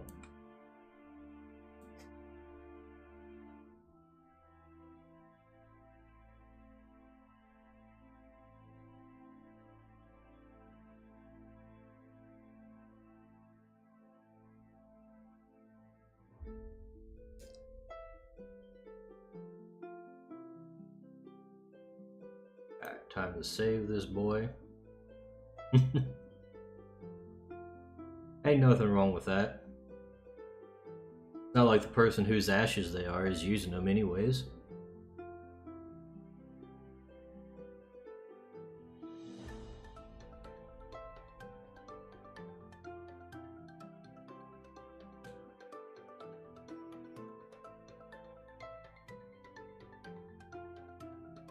Oh wait, I should probably get rid of the background before I save it as a PNG.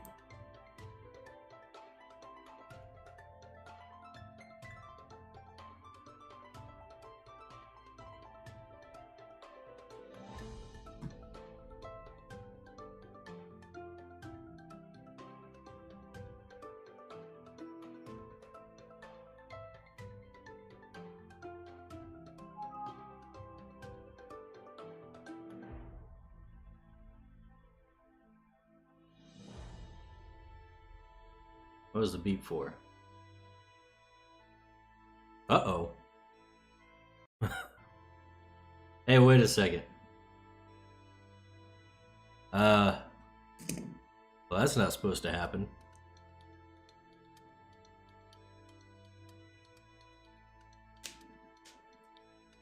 Looks like I'm gonna need a minute.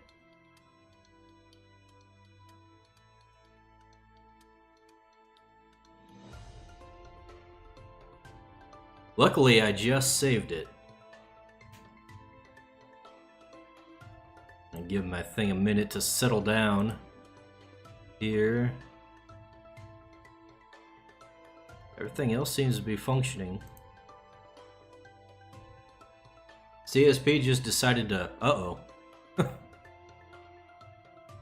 Okay, I'm back. Getting kind of scary.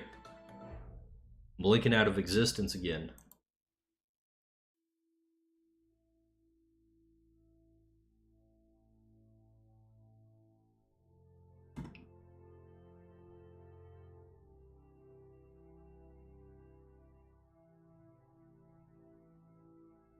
Maybe I should close some of these tabs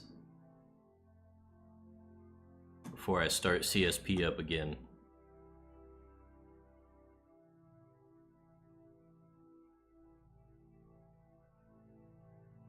See, we don't need YouTube up.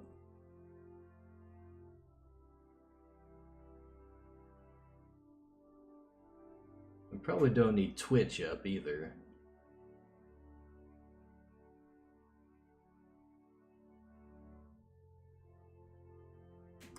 Since I got all the chats on a separate panel.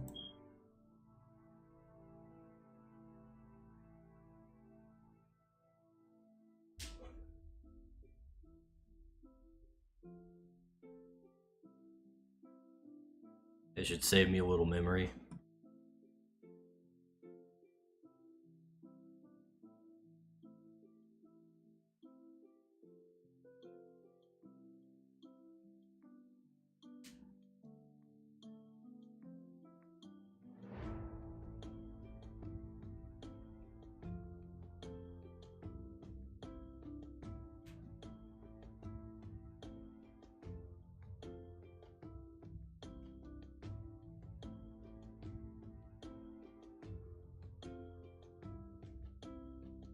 Let's see, where was that thing?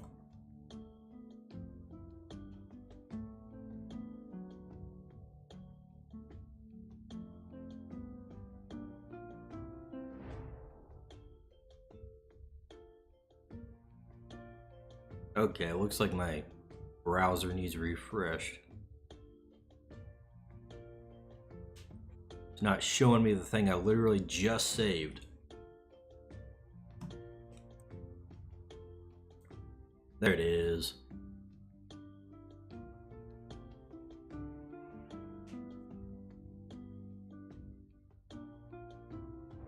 Alright. Here we go, boys. CSP is starting back up. I'm prepared to blink out of existence a few times.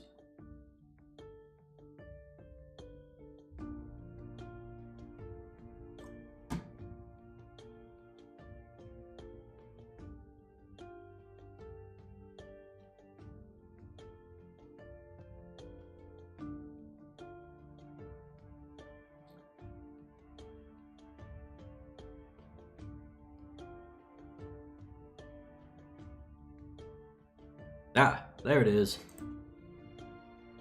We're back in business. The stream didn't crash. And I didn't lose any work.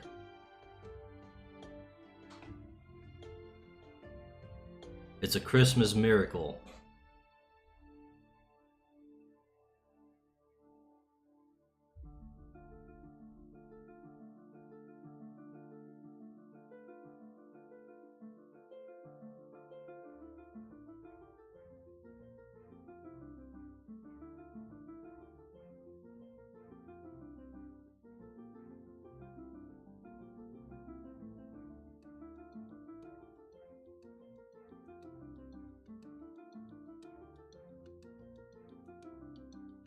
Alright, did it save?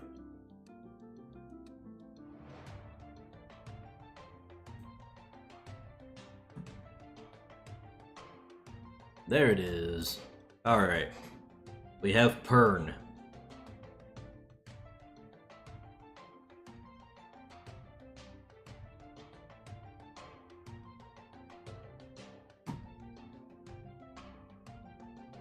Now what?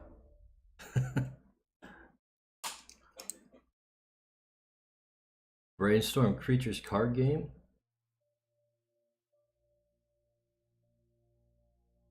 Maybe. Let's start up a new thingamajig here.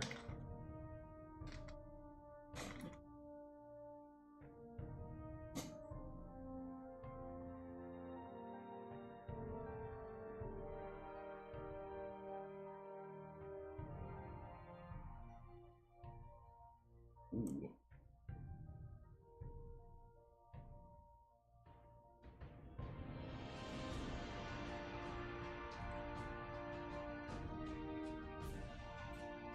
Let's see.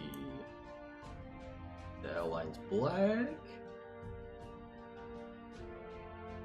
Actually, I should bring up some domain cards so I can have a template for the size and shape.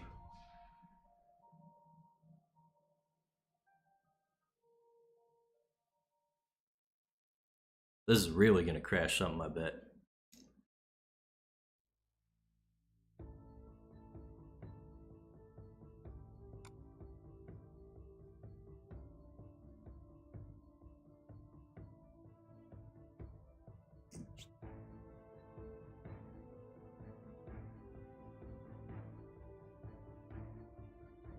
Let's see, domain, there she is.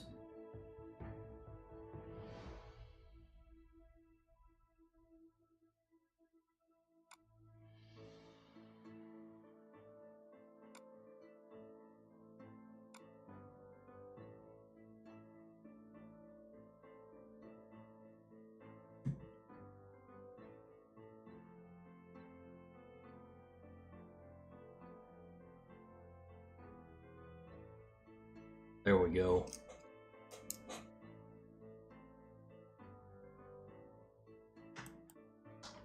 The question is, what kind of card types would we have in a Creatures card game, really? Obviously, we'd have the Creatures.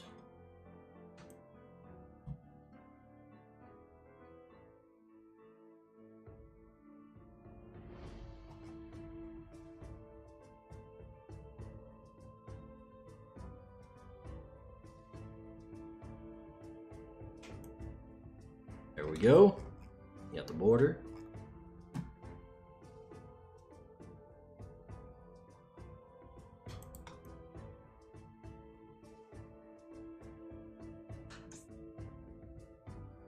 Don't need any of this text here.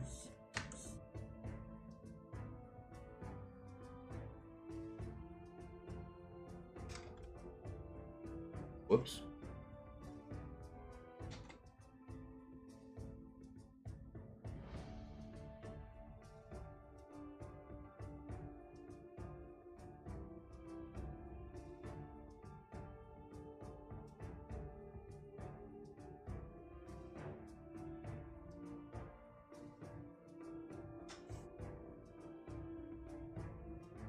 Alright, we get a nice border here.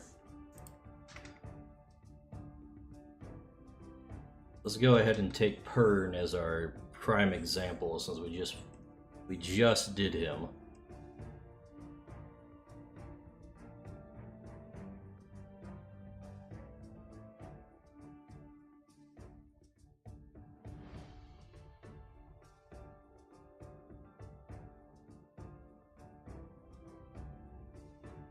We'll just use gold as a basic color.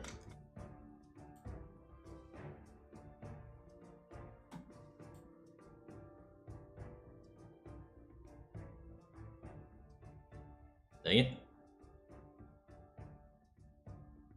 Go away. I need this.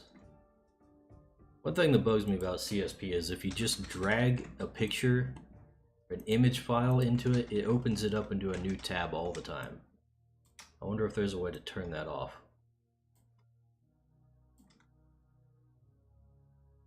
Alright, so we got Pern here.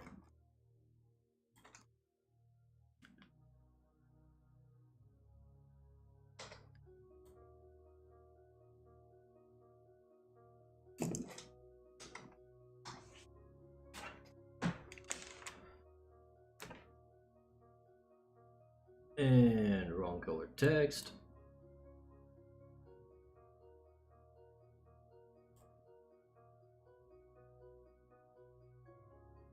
Yeah.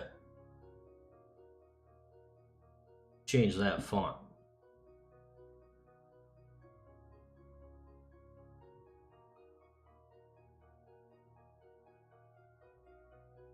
I'll just go with something simple since this is just a mock-up.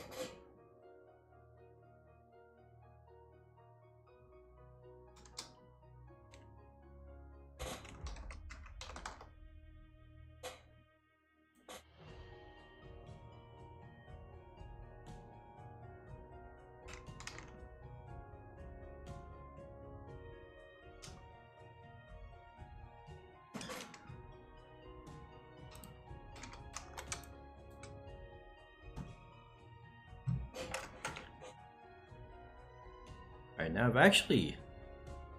I made some icons for different types before. I wonder how many of those I actually have. and where they are. Icons? Yes, icons. That's it. Maybe I should make more of these.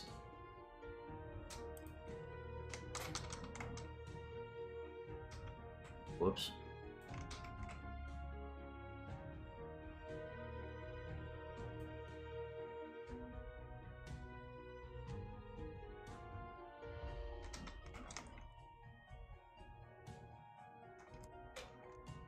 Alright, so we'll kind of use these like mana symbols as you would in Magic the Gathering.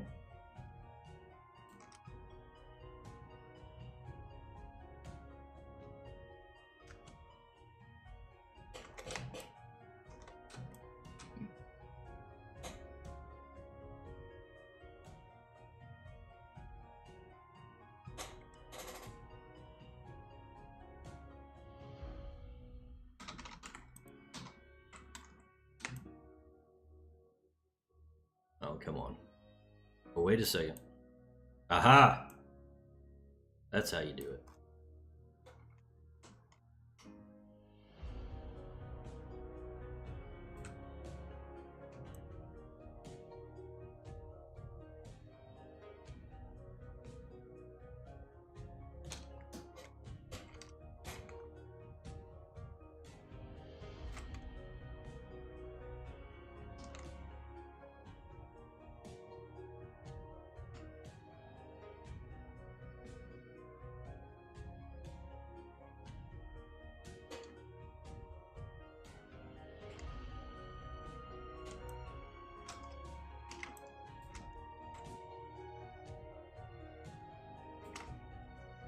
Alright, so I'm thinking about having some kind of mechanic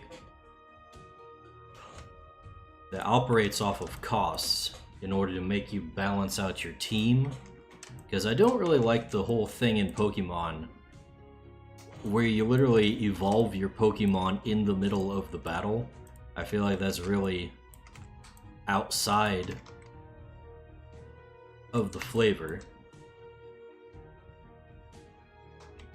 So I was trying to think of ways that you could keep smaller creatures usable without actually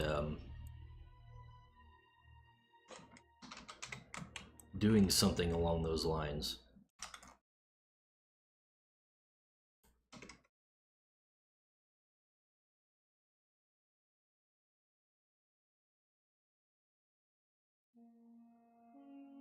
All right.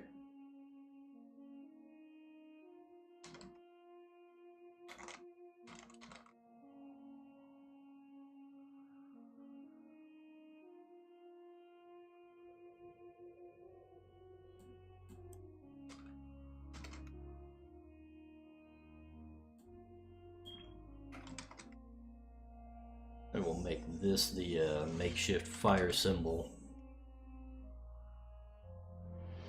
There, like so.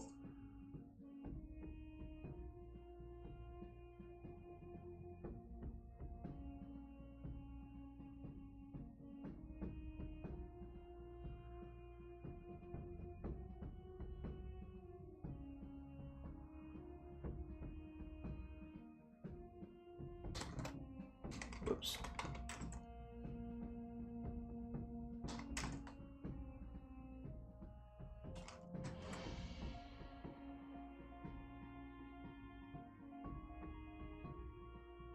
Close enough for my purposes right now.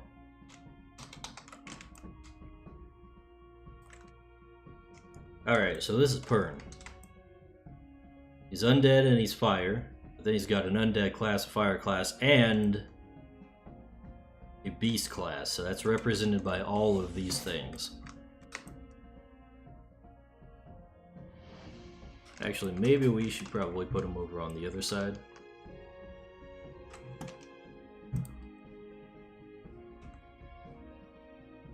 Put this more in the middle.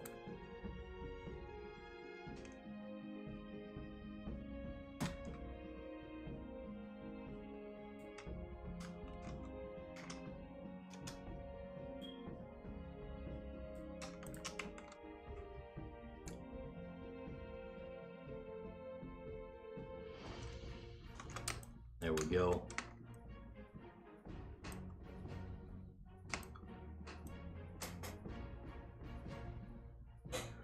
Now the main gist of the thing I was thinking is that your actual deck would be made up of like action cards. So you wouldn't actually put guys like this in your deck. You'd have these out in play. You'd have your whole team of creatures out in play to begin with.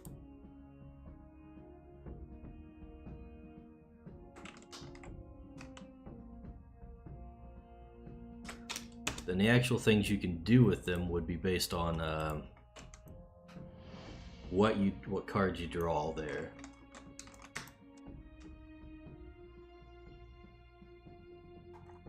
Then there would also be like there'd be some kind of representation for the conjurer themselves, because I want them to be part of the action too. They'll probably function kind of like the creature cards, I guess.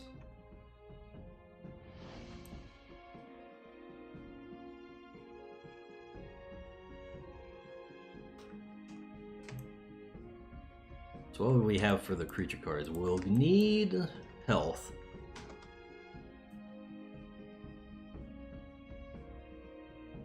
So let's add some of that. And it's back on the stupid font. Just keep it on Times New Roman, bro. All you gotta do.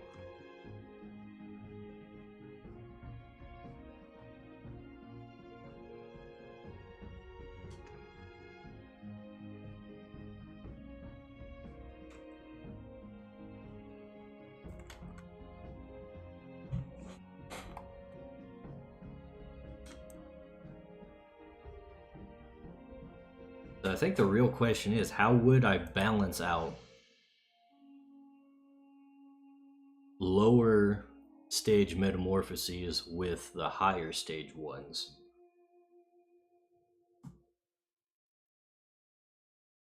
That's kind of the main sticking point of what I'm thinking of. Because we can go all day and just make up different ways to make action cards. That would be easy. Just slap all kinds of card game effects and add some damage to it. That's basically all you really need. That's the core mechanics that I'm kind of wondering about.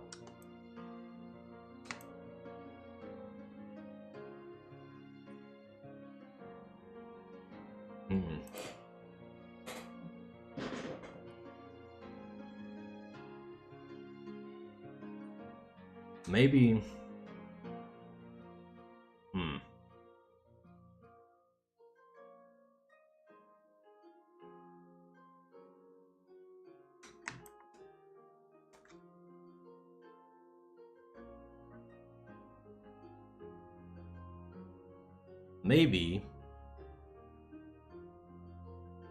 Maybe if whatever resource we have, like mana or whatever, maybe if the higher metamorphoses somehow would expend more of that resource whenever they take an action, that might function in a way that kind of balances it out.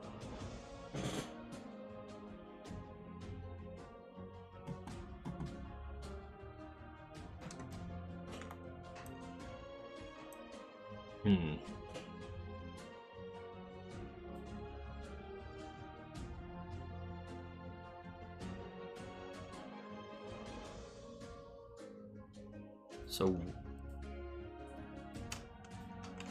here's an idea.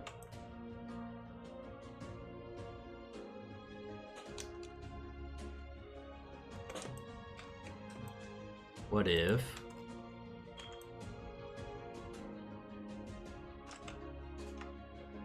I'll do like so?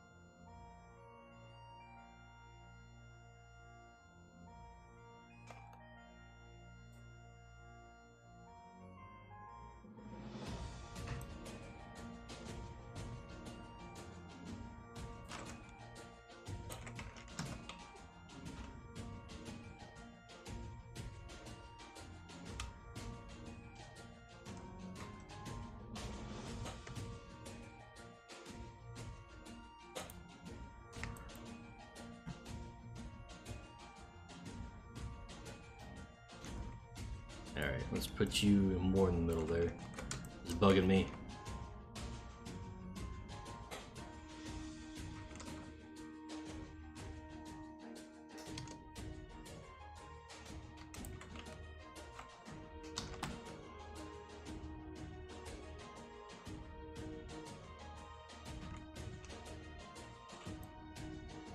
Alright, space these out a little bit more.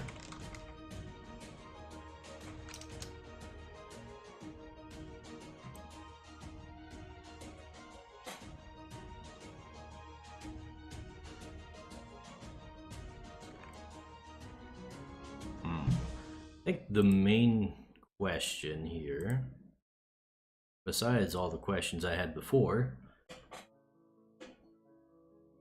how do I actually go about doing this?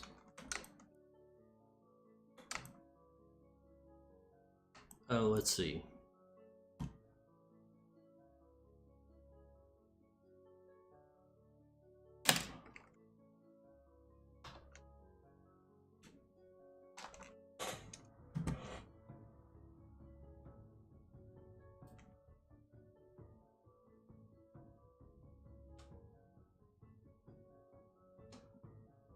Let's just, for right now,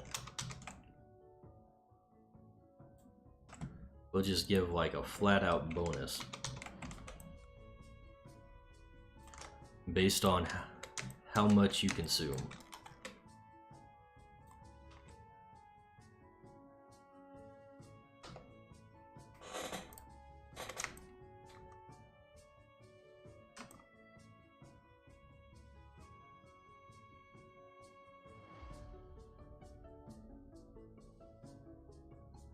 Or you just use it as a straight base. So if you were to make an attack, that's how much damage it would do. Just straight up that. And it requires this amount of resources over here, regardless of what kind you use. And that will be in addition to whatever effects go in addition to that. Repeating myself. Department of Redundancy Department.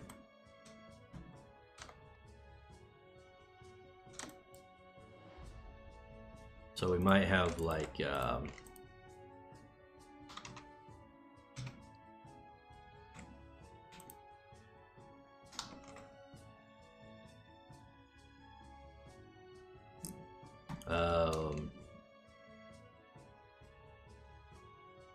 come on, move these.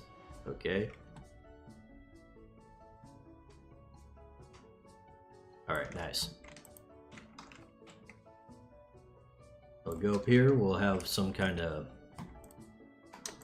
whatchamacallit, cost up there. Then we'll make this like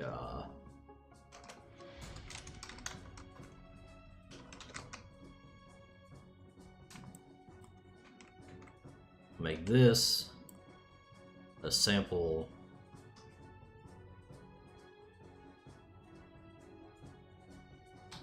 for the action cards.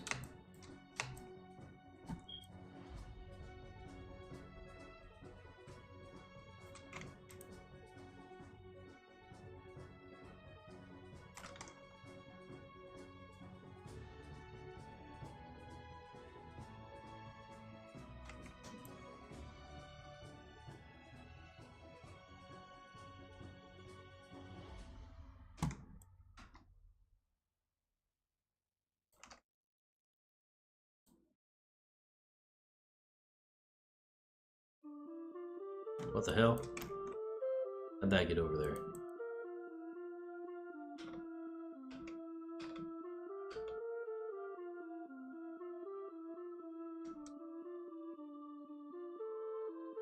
Okay.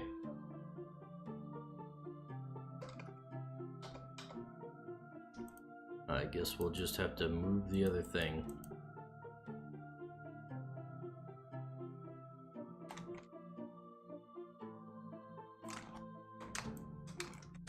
There we go.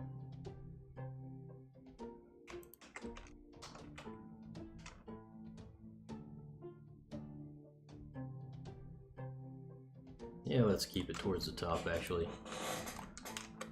So that will be like the basic cost.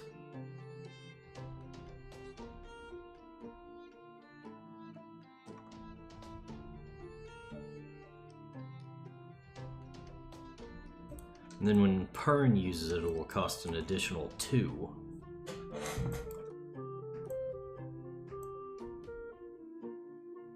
Or we could just knock it down to 1.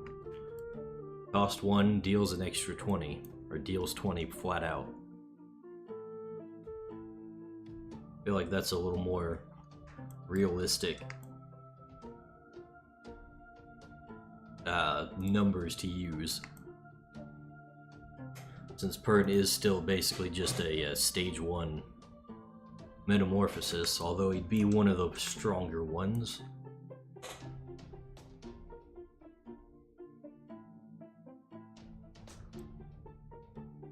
Let's see.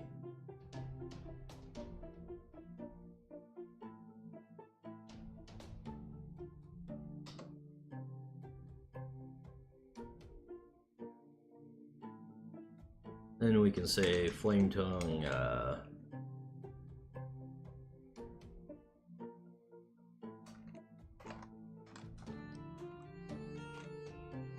deal half damage to all. Hey Dale, how's it going? Yes, the jug does have peepers. Deal half damage to all opposing creatures. We can figure out wordings later.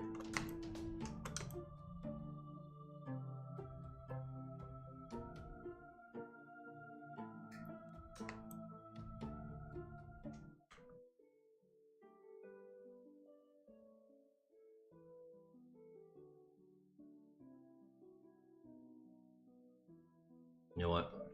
I'm a wording snob. Each opposing creature.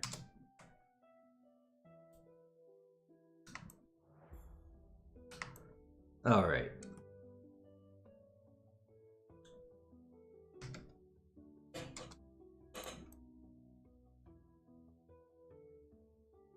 Let's make some notes.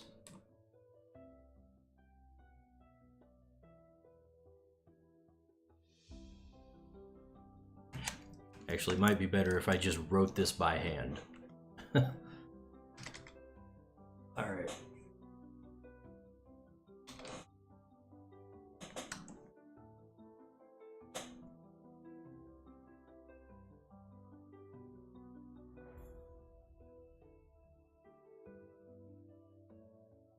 That's the cost to use the action.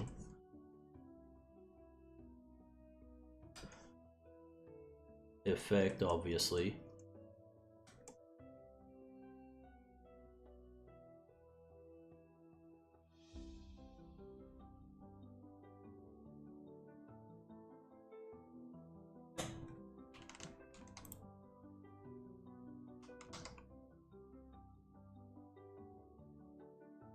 Okay, what am I missing here? Oh yeah.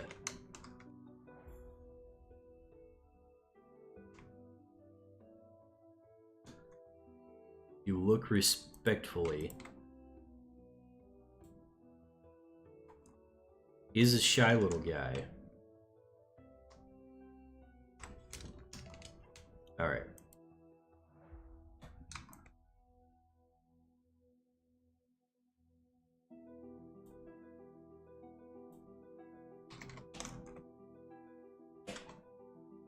So these will be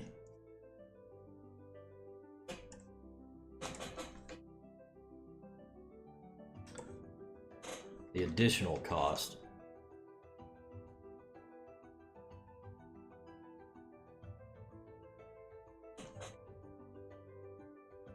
And that will vary based on each creature. Actually, it could just be this part of it. Then of course,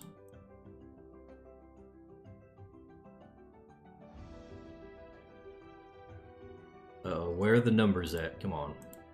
Ah, they're all in one layer. That's weird.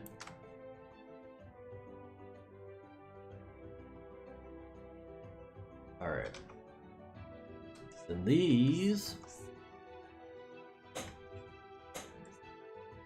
are his attack stats.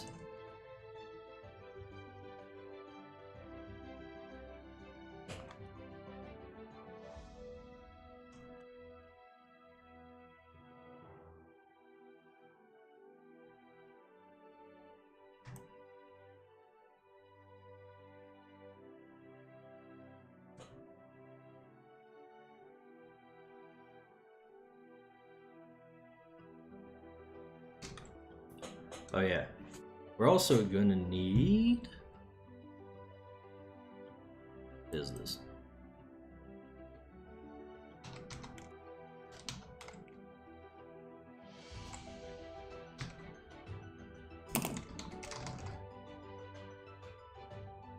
Let's just get a line for the type in there.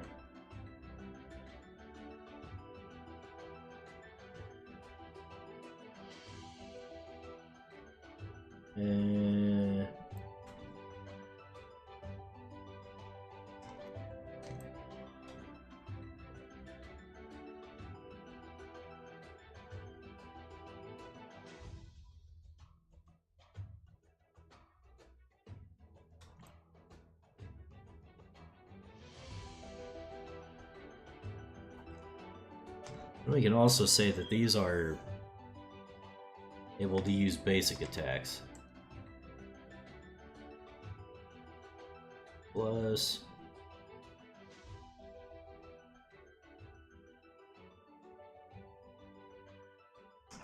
So in other words, he can use these to deal damage when he doesn't actually have a specific card to use. The question is, how do we actually track and determine how the resources are used and spent?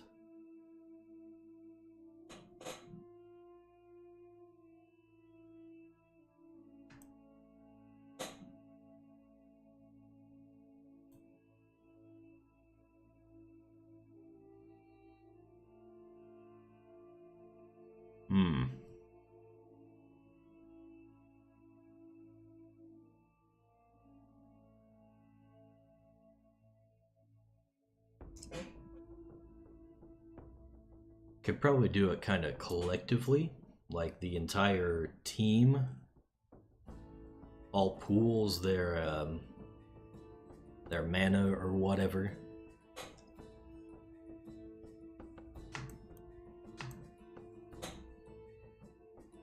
So let's see, Pern would probably have 5 mana,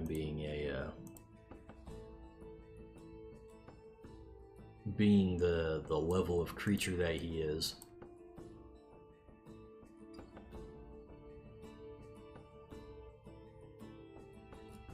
So we'll represent that with the, should have just kept the other things as they were.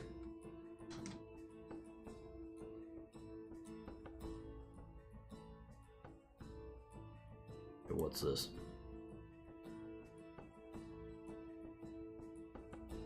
Okay. Yeah, actually, that'll work.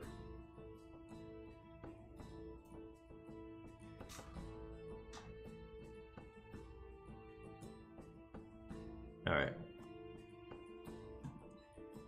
Let's move the guy over here.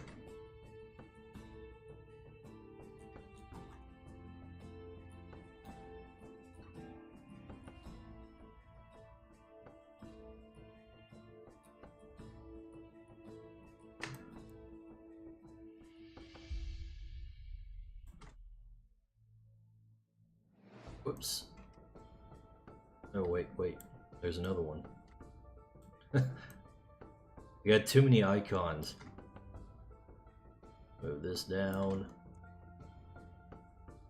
And we're already running out of space. I have to make these things smaller. Trash that. Uh-oh. That's not the right one.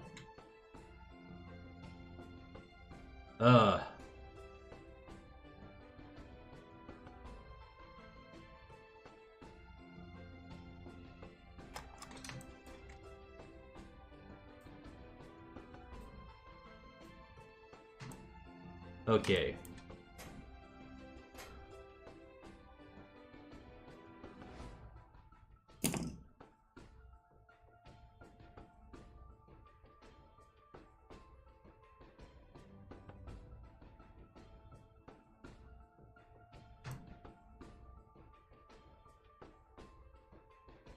Alright, so the guy's got 5 mana there. I can actually... Yeah, you're in the wrong spot.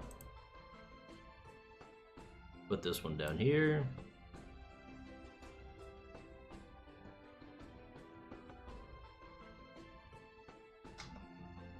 Alright.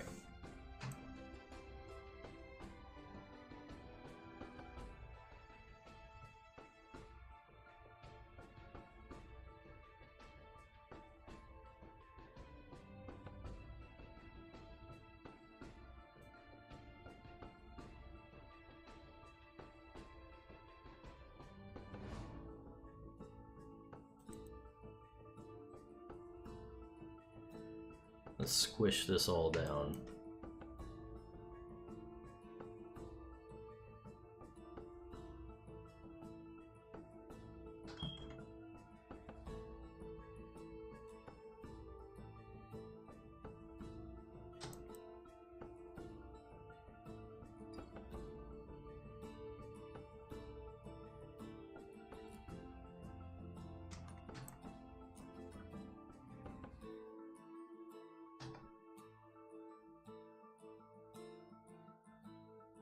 So can I have the lasso tool? Thank you, CSP, thank you.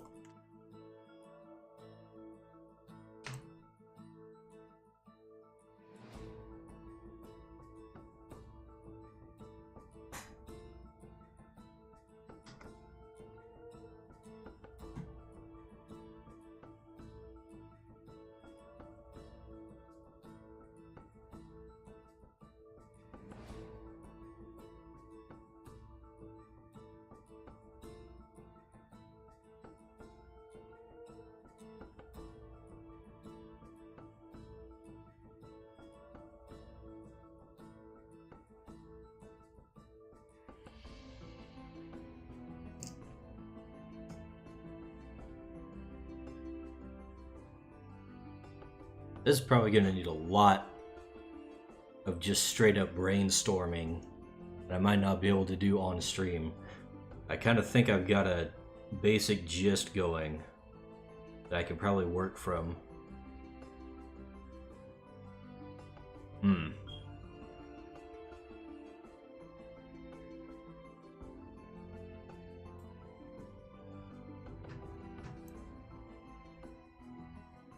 Let's extend the canvas and try to iterate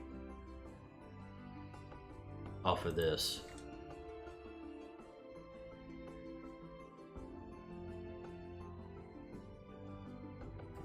Take the whole thing with flame tongue.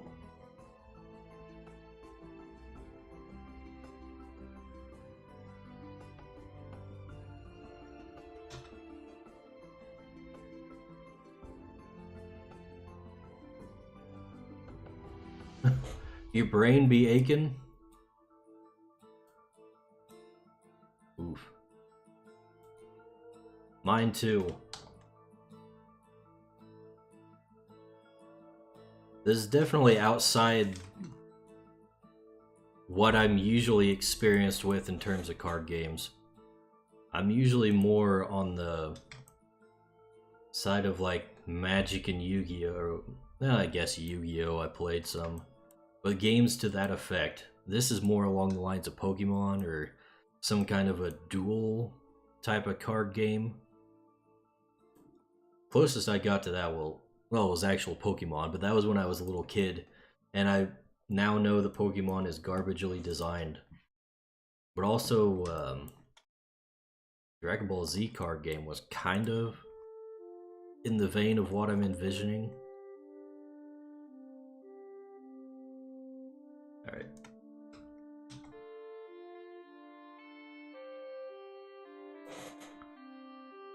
Let's put this up at the top.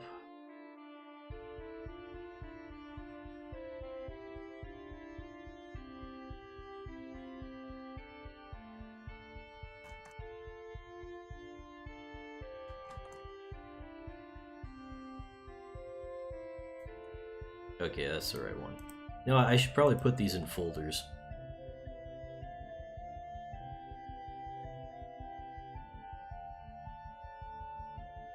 These are a standalone thing. It's kind of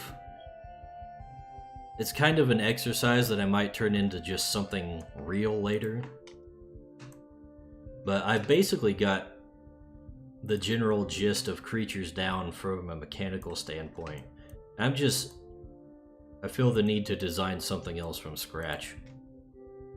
So we're looking at a Crytures card game right now. I'm just kind of spitballing.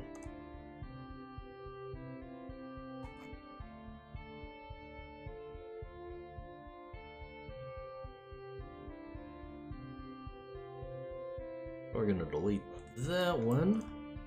What should we call this one?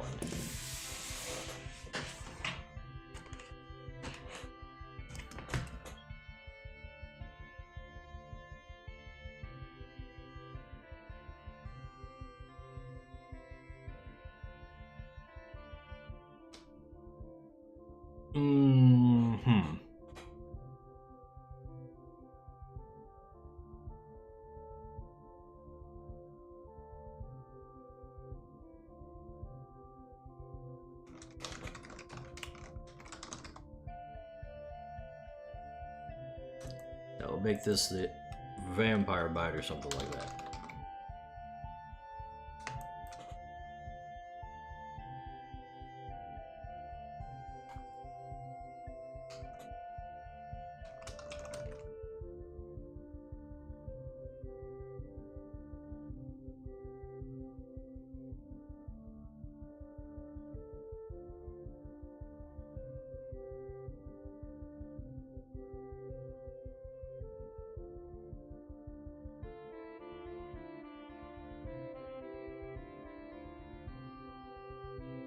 Ooh boy.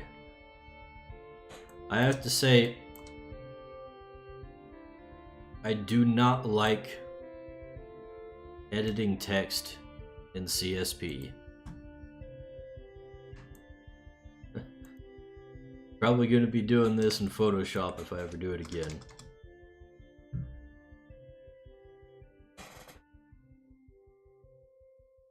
You do that with video game and RPG design. Whiteboard always has either stuff for an RPG system or one of 6 video games I've been tossing up for years. Yeah, there's a bunch of game designs that I've personally been thinking on, but a lot of that I don't actually implement is just video game stuff just because I can't. But yeah, thinking up game design stuff is fun to do, especially if you're just inclined towards that stuff. I've got a few other like game systems for tabletop that I'd like to try out too, but Crytures is where I'm putting all my focus at the very moment. Except for now. Uh-oh. I clicked off of the text. Okay, we'll just make a new one, I guess.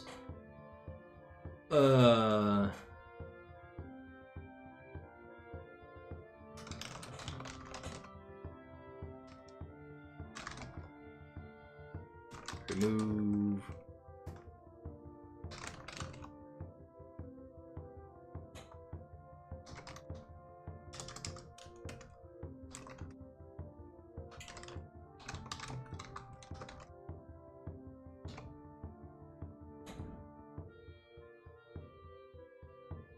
Actually, let's kind of mess with the wording.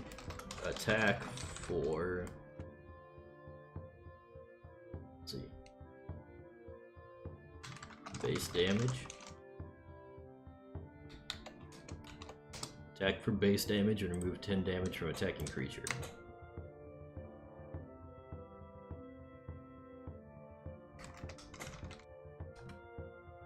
Oh no.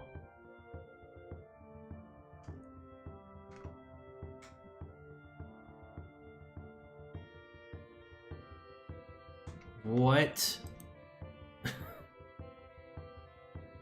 Ooh, CSP. You're not fun. What is this?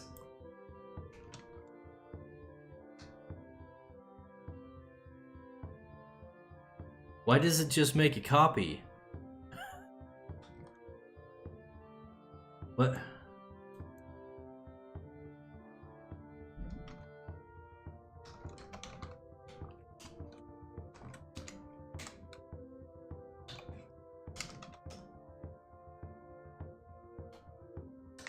Wait a second, what? Are you freaking kidding me?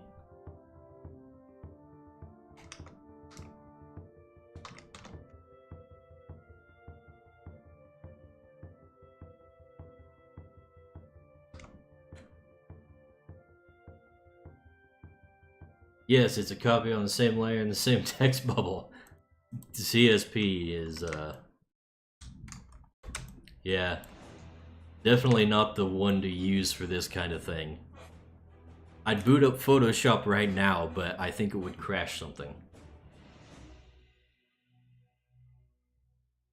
Alright.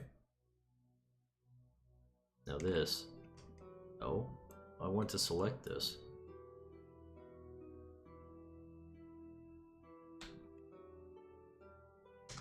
Oh, why did you do that?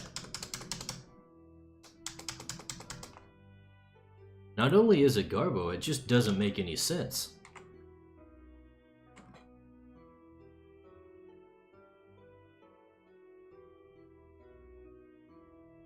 Let's see if there's some kind of setting, surely. Transformation settings. Edit settings. Text color. How to add. Detect position. Add to selected text, is that what I need?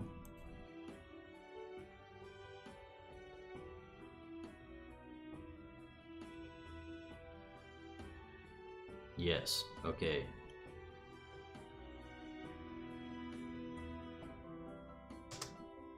Nope, no, still doing the same thing.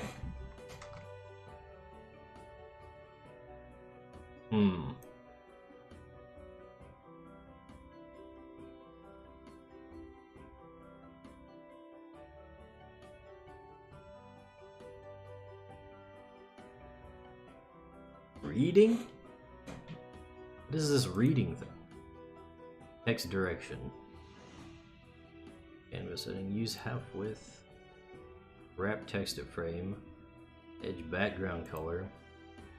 By line space. How to specify by percentage. Blah blah blah.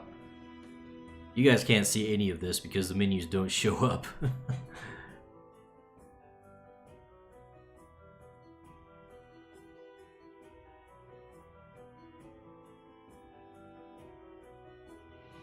Condense check, test,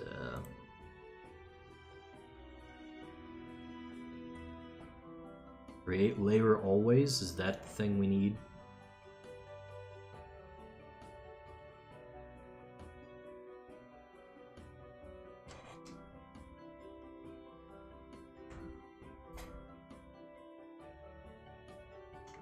You know what? Screw it.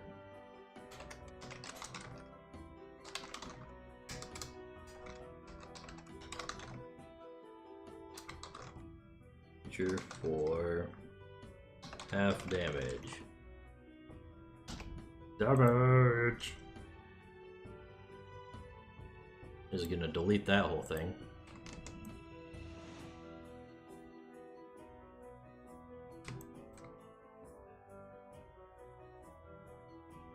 Wait a second, what?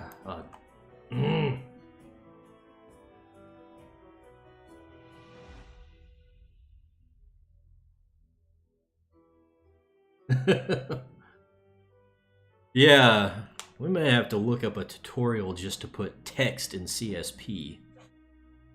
That doesn't screw things up. How did I word this? Attack.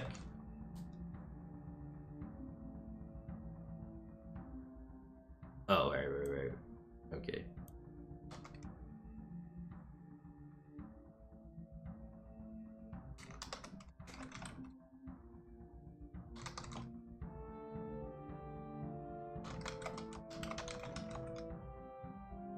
damage. And remove 10 damage from attacking creature. Period.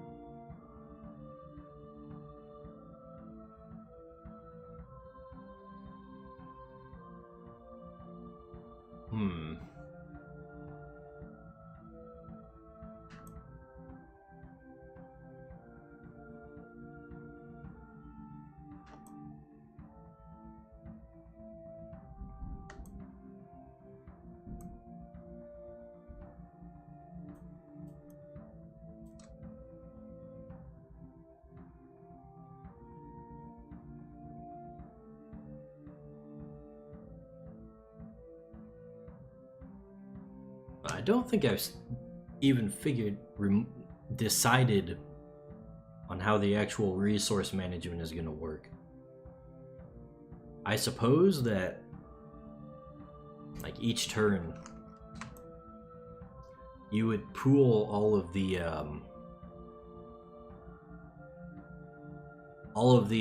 little mana symbol things here from each of your creatures into one pool. And that is what you would use to play your cards from. How to track that on like a tabletop would probably be the difficult thing. Of course, if it was digital, it wouldn't really be a problem.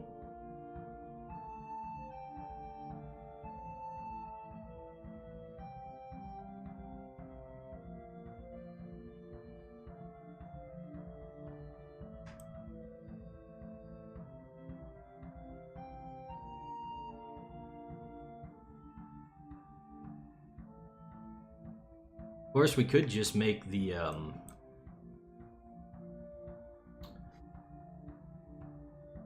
mana a flat number.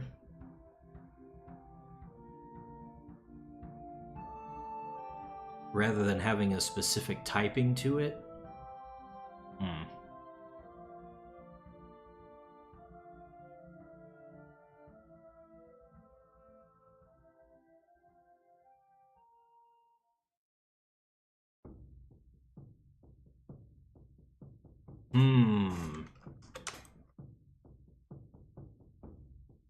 So many different ways you can go when you're not really starting from a basic premise.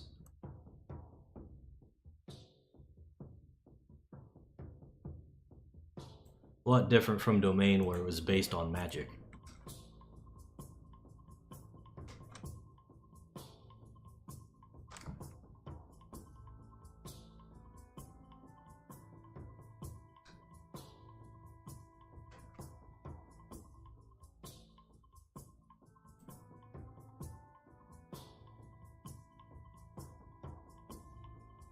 Okay, let's move this out of the way.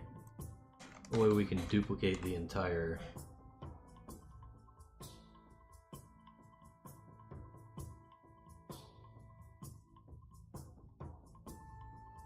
That's the real question, Dale. I don't really want it to be like cards in the deck as far as resources go.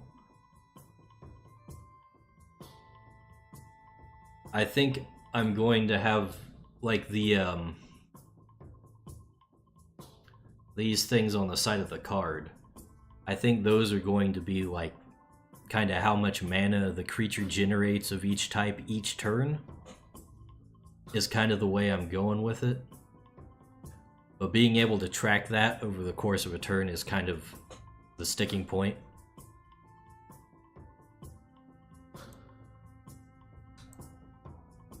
And I'd say probably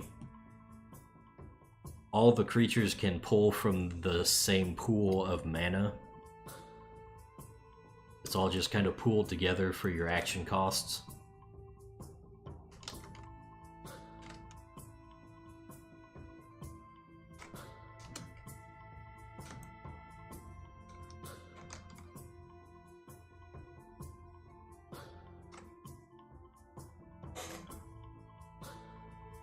I am kind of open to just a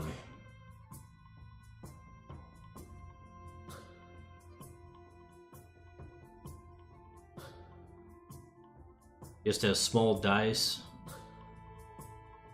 Yeah, it could. I tend to like to keep my card games in a way that you don't need additional things to play them, though. There's always that option, but I just find it inelegant. Excuse me for being a card game snob.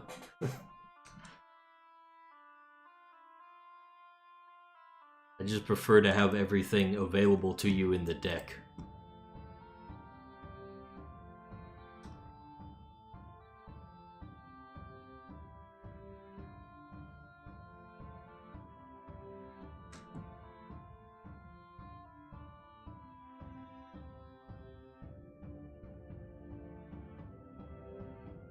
Whereas I don't know if I'd bother even making a physical game out of this if I got around to getting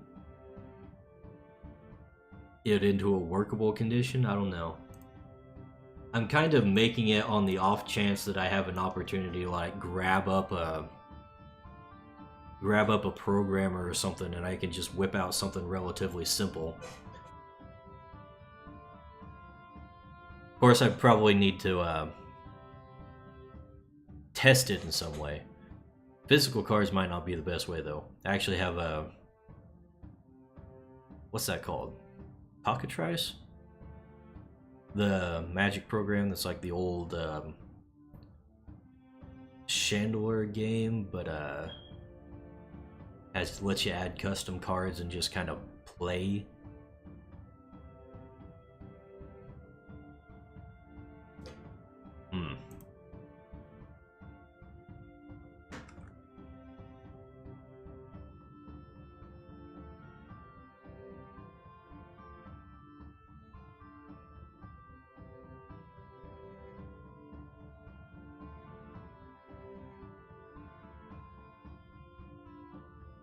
Yeah, depending on how you do it, the dice could just be a way to track them. The way you track them, but not needed. Maybe use a pencil and paper, maybe use memory, or maybe something small on hand to remind you. Yeah. Again, I just like having everything in the cards. Build it in Tabletop Sim. Yeah, I could, I guess. I don't even know how to use Tabletop Sim, actually.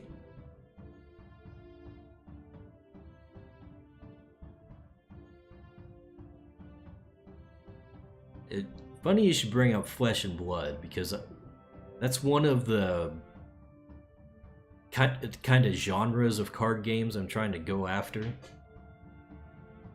I got like a box of those cards, but I don't think I've ever gotten around to actually playing it other than a solitaire way.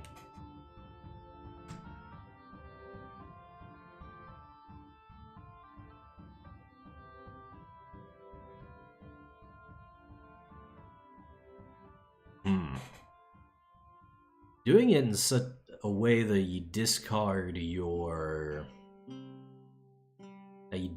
cards in order to generate resources. That might open up a new can of worms. Because first of all, you gotta spend more resources. You gotta spend more lose card advantage to gain resources.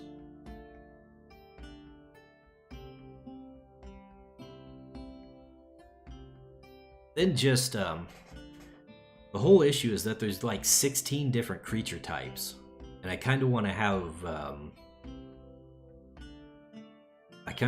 something like a mana system in the vein of Magic, but between 16 of them, it's kind of like how you gonna make sure you have mana screw would be probably a problem unless they're specifically tied to the creatures you have out in play.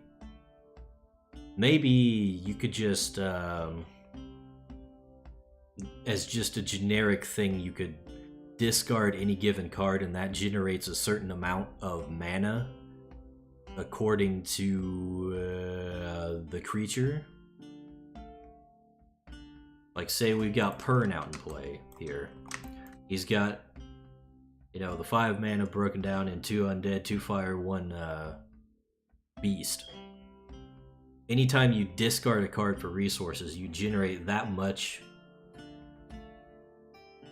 mana in those types.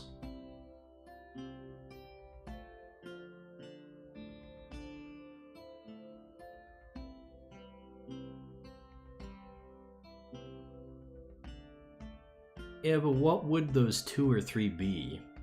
You could have, like, just straight up... Like, we got a dichotomy between strength and power as, like, the differentiation between normal attack and special attack in Pokemon terms.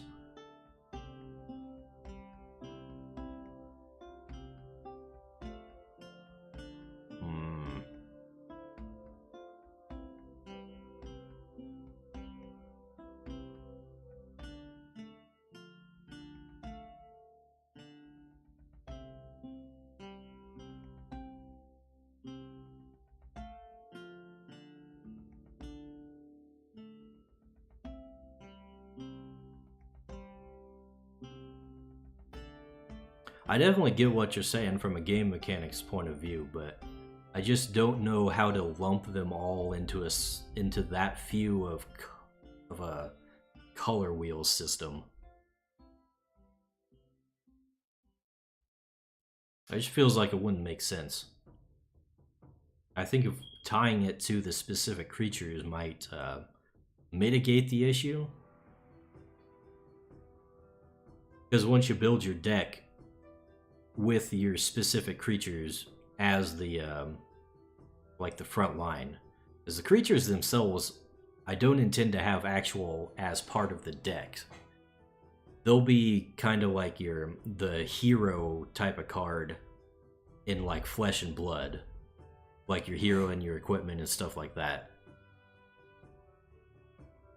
So these will not be part of the decks that you have to draw. You'll actually be building your deck around these.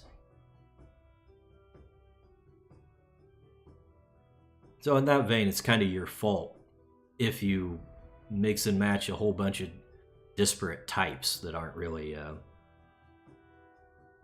that you can't support.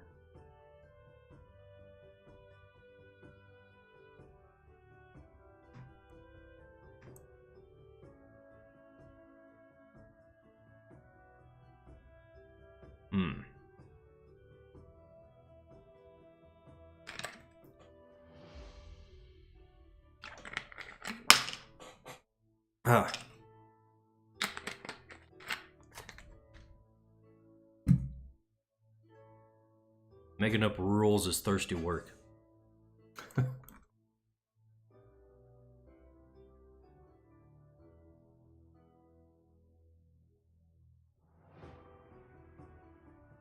Or I should go ahead and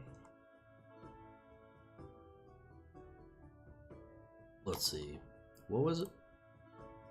Yeah, get the beast icon duplicated.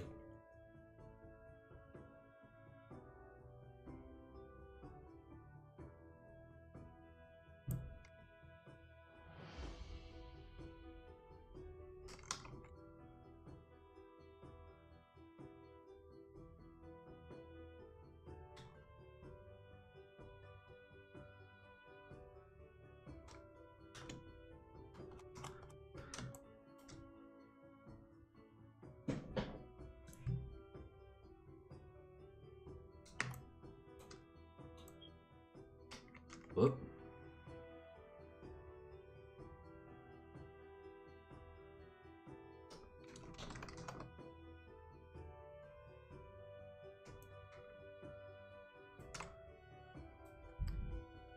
Okay, if you highlight the text, you can replace it, but you can't backspace for some reason. It's so weird. CSP, what the hell is wrong with you?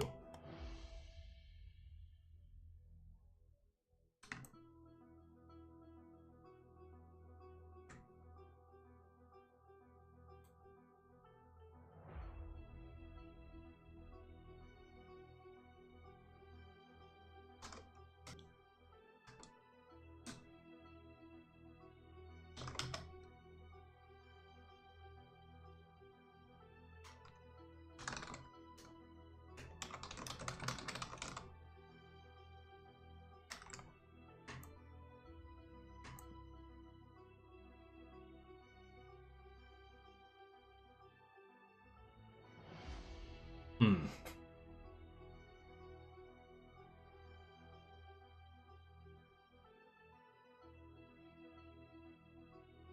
I feel like I kind of need to make a little sheet like this for several different creatures and just test it out in a test deck.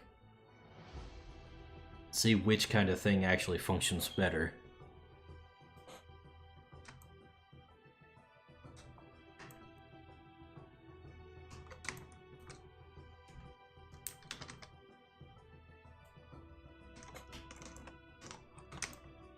So, turn order, and let's talk about turn order. Step 1.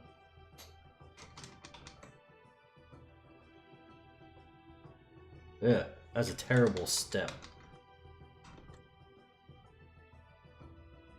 Step 1.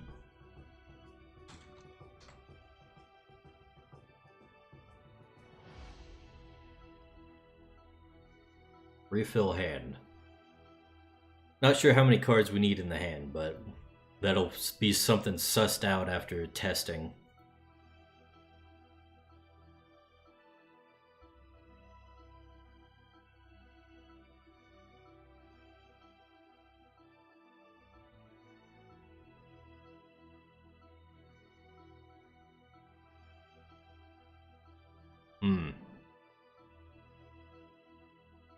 There may not be much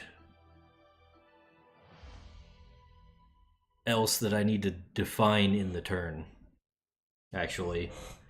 Because after that, you just play a card.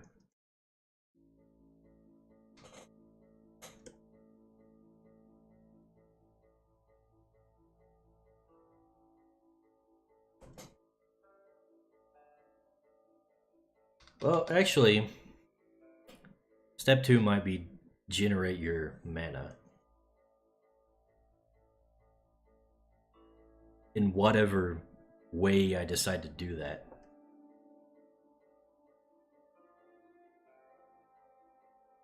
Step 3, play actions.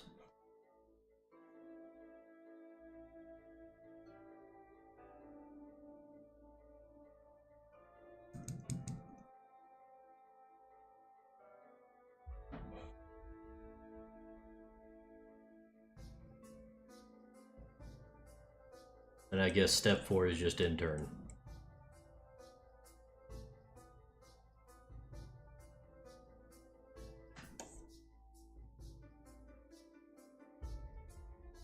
Then playing an action would have its own flow. Actually, specifically would probably be making an attack. Make does not have a C in it. Or an E. Well, make does. Not making.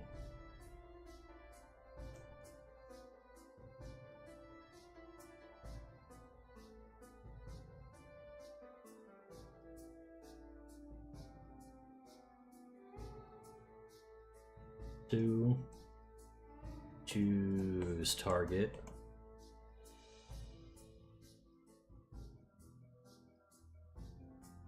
Three. We're gonna give the opponent a chance to block with another creature.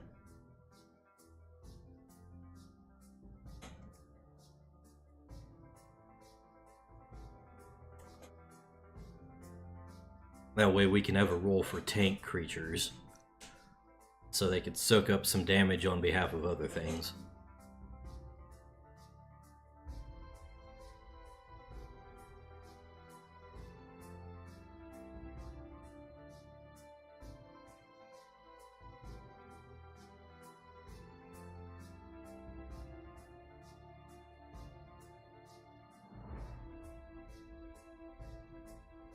And of course they'll tap whenever they play a card.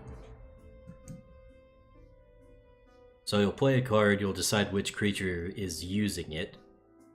That creature will tap, indicating that until your next turn, which means we need an untap phase.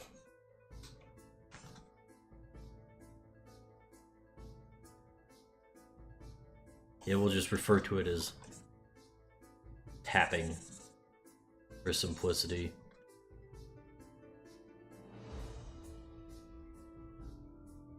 So if your creatures stay tapped, they won't be able to block, obviously. It'll be a little bit of a hybrid of Magic. Because I kind of hate that idea that, like, the advantage of target selection is on the attacker all the time.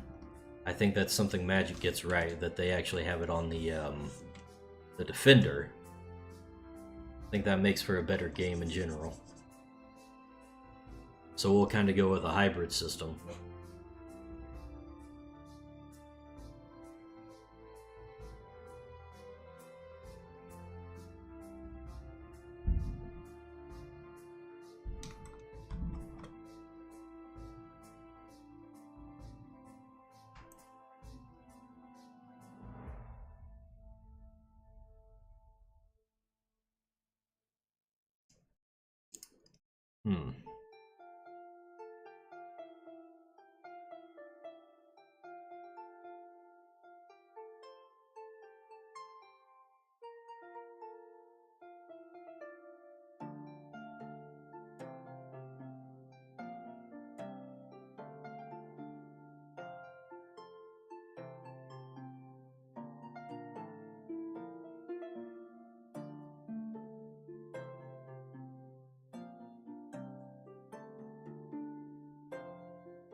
Obviously, the last one there.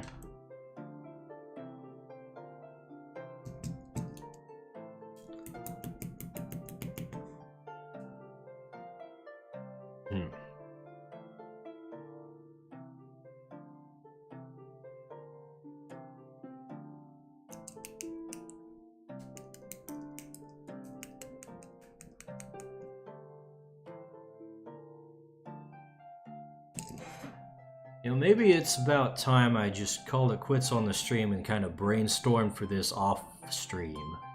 It's getting about lunchtime for me. Maybe we'll give my brain a little rest, then come back to it when I'm not under pressure. Being on a stream. We'll see what I can come up with. So anyways, thanks for coming, guys. Everybody watching, don't forget to do your likes and subscribes. Hey, Odyssey people, I see you there. Don't forget to subscribe, Odyssey people. Don't care about you YouTubers. Or you Twitchers. You Twitchies. Odyssey's the good place. But anyways, thanks for watching anyways. I'll see you guys later. Bye!